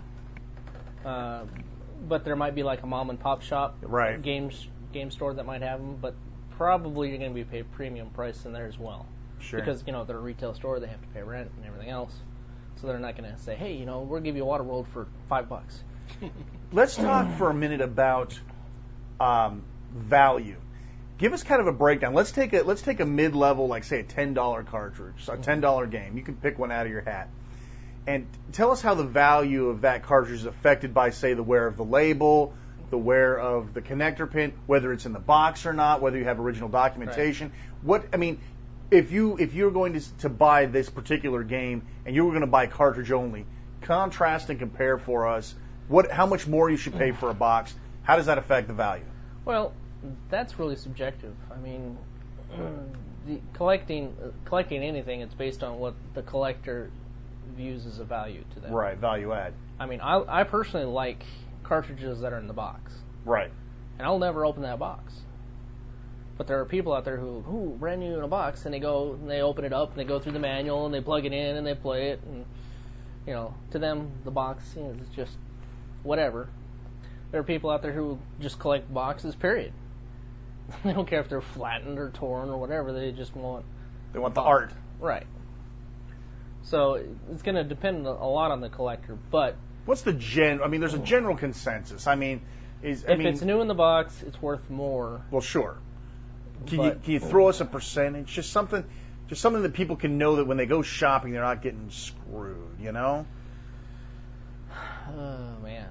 So let's say the $10 card. Let's say a cartridge is $10. A lot of it's going to depend on the rarity of the game too. Right. Right. I mean, if you come up to me and say, "Hey, I got Combat in the box, brand new, never been opened," Subway token. It's like, well, cents. That's not worth that much more to me. Right. Okay, fine, I'll give you an extra $1 for the cart because it's brand new in the box. Whereas you come up to me and say, "Hey, I've got Waterworld brand new in the box, sealed," I'm gonna go, well, that's probably double with. To me, that'd be like, instead of paying $100 for it, I might pay $150, $200 for it. Oh, so you're willing to pay $200 for Waterworld? No. Any of our listeners out there, go ahead and donate the cartridge to us so we can sell it to Brian and we can afford to buy our booth. Yeah, donations to go to $1 for CG. I don't know. I'm a cheap bastard when it comes to that stuff. It's like my arcade games in my house. The most I've spent on an arcade game is $500. And really? that was for my Sinistar, and you've seen how good a shape that thing's in. It's in All great your machines are in great shape. Very good shape. Great shape. My Tempest. Your Gyrus looks like it's worth over I don't know if you've seen my Tempest. I still have. You know what? I need to see that. Have you seen the Tempest? No, I haven't seen the Tempest. $1 for it? I paid $30 for it in a thrift store. Right. And it's almost mint shape. What about the monitor? Did you fix the monitor? Perfect. The monitor was perfect? Yeah. Damn. What was wrong? What I had to do to fix the game was I had to turn the brightness down on the monitor, and then I had to solder the headers that connect the two boards together. I had to refloat all the solder on those, and then it plays great. Nice. It's one of my best games in my collection, except for the glass where they scratched their initials and all that stuff into the glass. Right. I can get tinted glass, place that easy. Gotcha. So if somebody was looking to go and buy the hardware, let's talk about the hardware. We talked about the games. Let's talk about the hardware. Mm-hmm. How hard is it to get a good working 2600? Easy. Just go to 4js.com. And what will somebody pay for one of those? I haven't seen the current prices, but when I looked at the prices, probably a year and a half ago, it was like $20. And that's 2 controllers, 2600 power supply, 2 joysticks, set of paddles, and like Pac Man. Another rare game for the 2600. And what about things? What about other hardware things like? How rare is the track and field controller? I always see it at CGE, and they're always asking an outrageous price for it. I've seen a couple of them, but I don't. Have we seen one recently? Yeah. Did that sell or what did that go with? That went in a lot. I think it went in with a lot. Yeah. And it didn't go for much. How much did you end up getting for it? $20 maybe. Really? That was with cartridges. Taking that to CG. Elite rare. Yeah. Look. Well, you got to remember CGE. They're going to be charging just as much as a brick and mortar is for cartridges because they've got expenses of getting there. They got to pay for the booth, people to man the booth. Yeah. And they've seen eBay. So. Yeah, exactly. Bastages. Okay, so what about some of the other stuff like the Stella Supercharger we talked about earlier? Can you still buy those? Are they still available? Mm-hmm. Racing controllers? Yeah. Those sort of things? The majority of that stuff you can get on 4Js. I think 4Js has raised their prices a little bit. Is there anything really rare that you can't get for the 2600? Wico joysticks, probably, huh? You want a Wico joystick? I probably have a couple. The bat? Yeah. Wow. I had one for my 64. I love that I thing. can't stand the Witco bat joysticks. Really? I cannot Beat stand the bat crap out of joysticks, period. Playing Robotron at Castles and Coasters with those bat joysticks drives Those are me pretty up bad. the wall. Yeah, Those are bad. Those are bad joysticks. So, all right. So what was the question again? Rare hardware. Is there anything rare for the 2600 that a collector might not be able to get their hands on? The gun? What gun? The light gun for this 2600. They made a light gun for 2600? Well, there you go. Yeah. That's a rare one. Yeah. They had And Duck he's Hunt on the 2600? Whack, whack, whack. No, some shooting gallery game. I don't remember a light gun. I don't remember one either, but there was a light pen too, wasn't there? Some goofy drawing thing. No, I don't know about light. I thought there was a light I pen know they had too. that for the Commodore 64. Well, yeah, I had one for the 64. I thought they had one for the 2600. Interesting. See, a lot of the stuff I think came out after I got out of the 2600. Yeah, the light gun right. is. Yeah. Oh, because you can play crossbow. I didn't even know that. Yeah, Crossbow yeah, for I had 2600. Crossbow for 2600. In fact, new in the And box. that came with a gun. They had the gun. There's a gun you can play with it. Interesting. And that was, like you said, late in the life of the 2600. Yeah, it had to have been. That's crazy. There was a time when they talked about releasing a keyboard for the 2600 for like 2600 Right. Basic or something. Did that ever? That was Well, they only got the prototype, keypad right? that comes with. With Star Raiders. Well, it comes with the programming. Basic. Oh, it does. Yeah. Okay. So those, you can. If you You call could that write a whole if you call 1K that game. programming, yeah. Print out of memory. out of memory. DIM 10,10. You out can't of even memory. do that. Damn. How useful. Sort of like the Coleco Atom. But I'm sure yeah, Windows old. 98 will be ported to the 2600. Absolutely. We got Doom for the 2600 now. 2600 XP. 2600 XP reloaded. Nice. Okay. Let's see. I'm trying to think if there's anything else that our listeners would like to know about. Brian. Dude, I've been asking all the questions. The hell you have. I've been trying to keep this thing moving. Well, how do you think I feel? I'm the one answering all of them. Okay, what's your guys' favorite game on the 2600? Our favorite game? Mm-hmm. We have Brandon for that segment. We want to run that. We want to run that whole segment with all three of us. Yeah, why not? We could. You could. And what's that? We're We're going to do a segment on favorite games, Favorite games. talking Okay. about favorite games. So let's save that for that segment. Okay, so I want to talk anything about rarities. Oh, let's talk about digital press stuff. That's a Okay. good thing. They'd like that plug. Maybe it'll help them send us a copy. So, for the people out there who are wondering what's rare, what's not, maybe they've got a Sword Quest game sitting in their closet, and they're like, oh hell, maybe this is like the rare item that will help me make my family fortune. Blah blah blah. Right. How does a person find out what's rare and what's not? Digital Press Guide is probably one of the best sources of information. So Especially in a hard, because it's printed, and you can take it to you with a thrift store, right? or take it, to CGE or whatever. Do they have an online edition of that no. as well? No. Probably smart. Yeah. Otherwise, get site raped. Rape sword. The online source that I use is Atari Age. Okay. But Atari Age and Digital Press have differences of opinions as far as rarities and values. In fact, Atari Age doesn't have a value they don't list a value on the cartridges. Gotcha. Digital Press does. So is there other guides? In other words, if you're talking to a diehard collector, are they going to be looking at the same book you are then? Is Digital Press pretty much the definitive? Digital Press is the guide to get. Gotcha. And what does that run? What is that going to run somebody to pick that up? I don't know. I think I paid CGE prices for it, so it was a little cheaper there. Right. I think it was like $20 or something like that. Still a worthwhile reference. Oh, even if it was $40, it's a worthwhile reference. And what's nice is they give you a little spot to check off whether or not you have that cartridge too inside the book.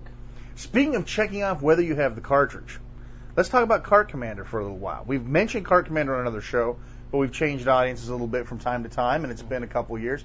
Tell us about Cart Commander and why Cart Commander can be useful to people who are collecting, say, 2600 cartridges, or any cartridge for that matter. Well, the original reason for writing Cart Commander was because I was getting sick of going out and buying duplicate cartridges. It's like, geez, do I have this cartridge? I don't know. Well, okay, I'll go ahead and buy it again, and now I've got like 50 of one game, So, sure. And it got to the point, and I collect for, several other consoles. So in total, I have probably about 2,000 cartridges. So there's no way I can remember every cartridge that I have. So most people are probably out there that don't have Cart Commander. Dude, it'll pick that up. I'm just trying not to have overkill in there. For those who have not been exposed to a dedicated program like that, they're probably using Excel or Access or something like that to keep track. What's the advantage of your product over, say, what they're probably doing now? Well, mine is geared specifically to collecting of cartridges, whereas Excel and Access, they're just general purpose. And if you wanted reports or anything like that, you have to actually go in and manually build them. And it's tough to do comparisons. Like if I get a list from you of all the cartridges you have, I can load that into Cart Commander along with my list, and I can say, show me which cartridges you have that I don't have, and vice versa. So that's cool. So it's just more of a very specific, dedicated database tool, designed specifically for. Right. And tell us it's not made in the .NET framework. It is not made in. There you go. So no 80 megabyte runtimes for you. That is correct. Outstanding. And what indeed was it written in? It was written in Delphi 5. There you go. Now, for those people who are out there that have their lists in Excel or Access, can they get their existing list into your package? Yes. It takes a little bit of work, but it can be done. It can be done. And it's faster than typing everything in. Oh, much faster. Because if you want to catalog your entire collection, all you have to do, you bring up the master list, and there's a little checkbox next to each cartridge, and you say, okay, I got that one, click, click, click, click, click, and then you click OK, and then it takes all those from the master list, puts it into your list. So there's really no typing at all. Right. So it's a lot faster. Unless you want to add, okay, it's a picture label versus a text label, or it's a red, it's a red text label versus a blue text label. So, but there's a description field or something where they can go in and edit that information if they wanted to. There's different properties of the cartridge that you can monkey with, and you can change the priorities. You can change, keep track of the number of quantities that you have. Like I collect label variations, so I'll have 2 entries, one for text and one for a picture. Gotcha. So I can highlight that line and do a Control C and then Control V, copy that, and then I'll go in and change the second one to say, okay, this one's a picture versus that one's a text. So I know, okay, I've got 2 cartridges of the same thing, but the reason that I have 2, one's text, one's a label. Now, one of the things that makes it so useful is the fact that you have master lists, which contain a decent percentage of all the games that are out there for a particular system. So chances are unlikely, unless they have something fairly rare, that they're going to have to do any typing at all. Right. And how many systems does it support now? Infinite. Well, okay. How many master lists are there currently, and can you name some of the more popular ones that you support in there? 2600, obviously. Then we've got ColecoVision, the Dreamcast, NES, Intellivision. Well, the majority of the popular ones. There's some stuff in there. I don't remember if I posted or not. The GameCube. I've got my GameCube stuff in it. So even if there is no master list, you can add games to it. Now, can you download new master lists as you make them and things like that? Do you have like internet support, that sort of thing? There are updated master lists on my website. And the website would be? ArcadeRestoration.com. And of course, we do have a link in our database already to Arcade Restoration because we have mentioned them several times in the past. But it's nice to know where folks can get this. And price on that? What's the user going to pay to use this Leetness program? $0. $0. Now, do you into like Donateware or something like that? I call it Cartware. Cartware. You explain the principle. If you like it and you want to send you a Sword Quest Water cartridge World, or two, then go for it. Cool. No features disabled, no nags, anything like that. The registered version has a couple features that aren't really used right now, like all the dialogues that come up for editing the cartridge description or the cartridges and the hardware are based on a text file. Right. Well, in the non-registered version, can't see my finger quotes on the radio. It's stored in a binary format, so it's a pain for anybody to edit it. Gotcha. In the registered version, it's in a text format, so you can go in there, and if you don't care about color of cartridge or whatever, you can go in and remove that from that text file, and it doesn't show up on that dialogue. Gotcha. Or if you want to change the order in which things appear on the dialogue, you can go in there and change that as well. So like INI type stuff. Right. Gotcha. The theory was that I was going to eventually write a GUI where you could do it graphically and all that, but Just never got around to it. It's amazing how free just- software doesn't motivate you to create rich feature sets. Let It's- that be a it's lesson. It's that damn mortgage payment that I got to keep Lazy paying every source month. forge. Lazy, non-source forge whore. Right. Damn you for not putting that source code up and letting us all work on the weekends. Well, that'll piss off the Linux people, won't it? Anyway, Too bad. if I'm not pissing off somebody in this show, then I'm not doing my job, as I've right. said before. So I mean, you get what you pay for. you get what you pay for. You know, So, and a lot of any- people are happy with Excel and Access, and There you you know, go. that's fine. You enjoy Access, I wrote it mainly for mine and my use, and you just get to come along for the ride. Sort of like this show here. yep. We do it for us, and if you happen to want to tag along, then great. You know, eventually, I'd like to add a lot of features to it. You know, like the ability to have it. You've used DVD Profiler, obviously, because you Absolutely. turned me onto it. Absolutely, DVD Profiler rules. Eventually, I'd like to write it so that it works in a similar fashion where it goes out to my website and grabs all the latest cartridges and that type of stuff off of that. But Very cool. that's way down the road Yeah, way down the road. when I have some spare time. 2006. 2006. Right Whistler after Longhorn when comes Longhorn out. comes out, yeah, Whistler, whatever.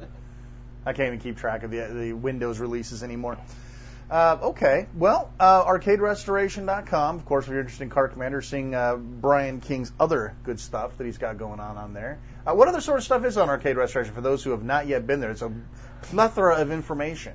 Yes, it's if you have anything to do with arcade games, Arcade Restoration is the place to go. It's got tons of links to other sites. The main focus of it is restoring arcade games back to what they originally were. Most arcade games, you know, got converted to Rastan or some other crappy game like that. Damn, I like Rastan. I've been locally owned and operated. How many Rastans do you want? I probably have a closet full of them. Damn. Or Street Fighter 2 cams. Street Fighter 2 caps, yeah, really. Yeah. It's amazing how many were converted to Rastan. Seriously. You couldn't turn four of my around cabs an that I arcade. got were converted to Rastan. Yeah, you couldn't turn around at the arcade without running into a Rastan machine for a while. It has a lot. The Pac Man of the late 80s. The Pac Man of the late 80s. Yeah. I like the music, though. Rastan music owns. But a lot of what's on there is geared towards restoring your arcade games. There's photo tutorials that show you how to do like a cap kit, how to strip paint off of That's very an useful. arcade game. Yeah. If you're going to collect arcade cabinets, then this would be a definite stop on your list to check out. Unfortunately, I haven't had a lot of time to update it recently. Probably the last 6 months to a Again, year. that damn mortgage. Yeah. Heaven forbid you have to that pay and your everything bills. else, you know, all the other projects I'm working on. Yeah, all sorts of life's little instances that pop up. Yeah. Yeah, which shall remain nameless. Anyway. Yeah, see, we don't have to cut anything out now. I didn't say any names. Yeah, but now it's implied that I did something. No. Brian did nothing wrong. Brian did nothing wrong. He is a good guy, and he's making me say this. I am Shane R. Monroe, and I have approved this message. I had to get that in the show somewhere. I've been dying to do that. Don't you think that's the gayest thing? That is the gayest thing ever. Dude, I was at my wife's high school. This is a great segue story. You'll probably delete this later because you don't like the stories, but I went to my wife's high school to get something, and it's student body council time. So if you walk down the halls, is Cactus High School, and there are advertisements for the candidates all over the walls. I mean, vote for me, and I'll get better lunches, blah, blah, blah. I mean, they got all these signs up there. And sure as hell, one of them actually said at the bottom, I am so-and-so, and I've approved this message. I practically fell on the floor when I saw that. Well, that's probably now a federal requirement. It probably is that you have to do that. But I'm still, it's just, that was priceless. That's priceless. So I mean, some of these have like little girl hearts written on them. And it's just high school stuff. And then you have this one that says, I've approved this message. I was dying. Maybe we should have those little frilly heart things in the actual exactly. presidential thing. Maybe that would work out.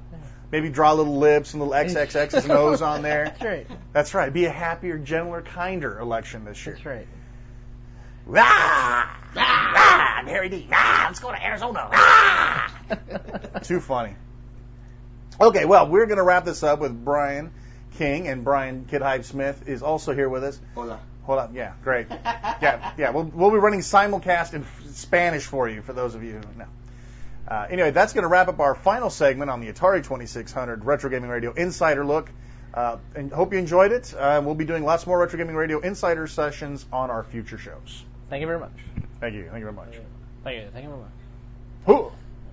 That's going to wrap it up for this edition of Retro Gaming Radio.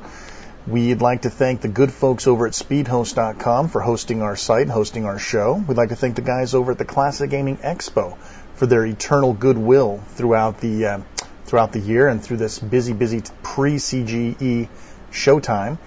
They've been really good sports. We really appreciate everything they've done for us. And we'd like to thank all of our listeners, especially our listeners, for being there. You know, we've been at this for 6 years, and bless you all, you're still here. And, of course, we'd like to thank the good folks over at RetroGamer.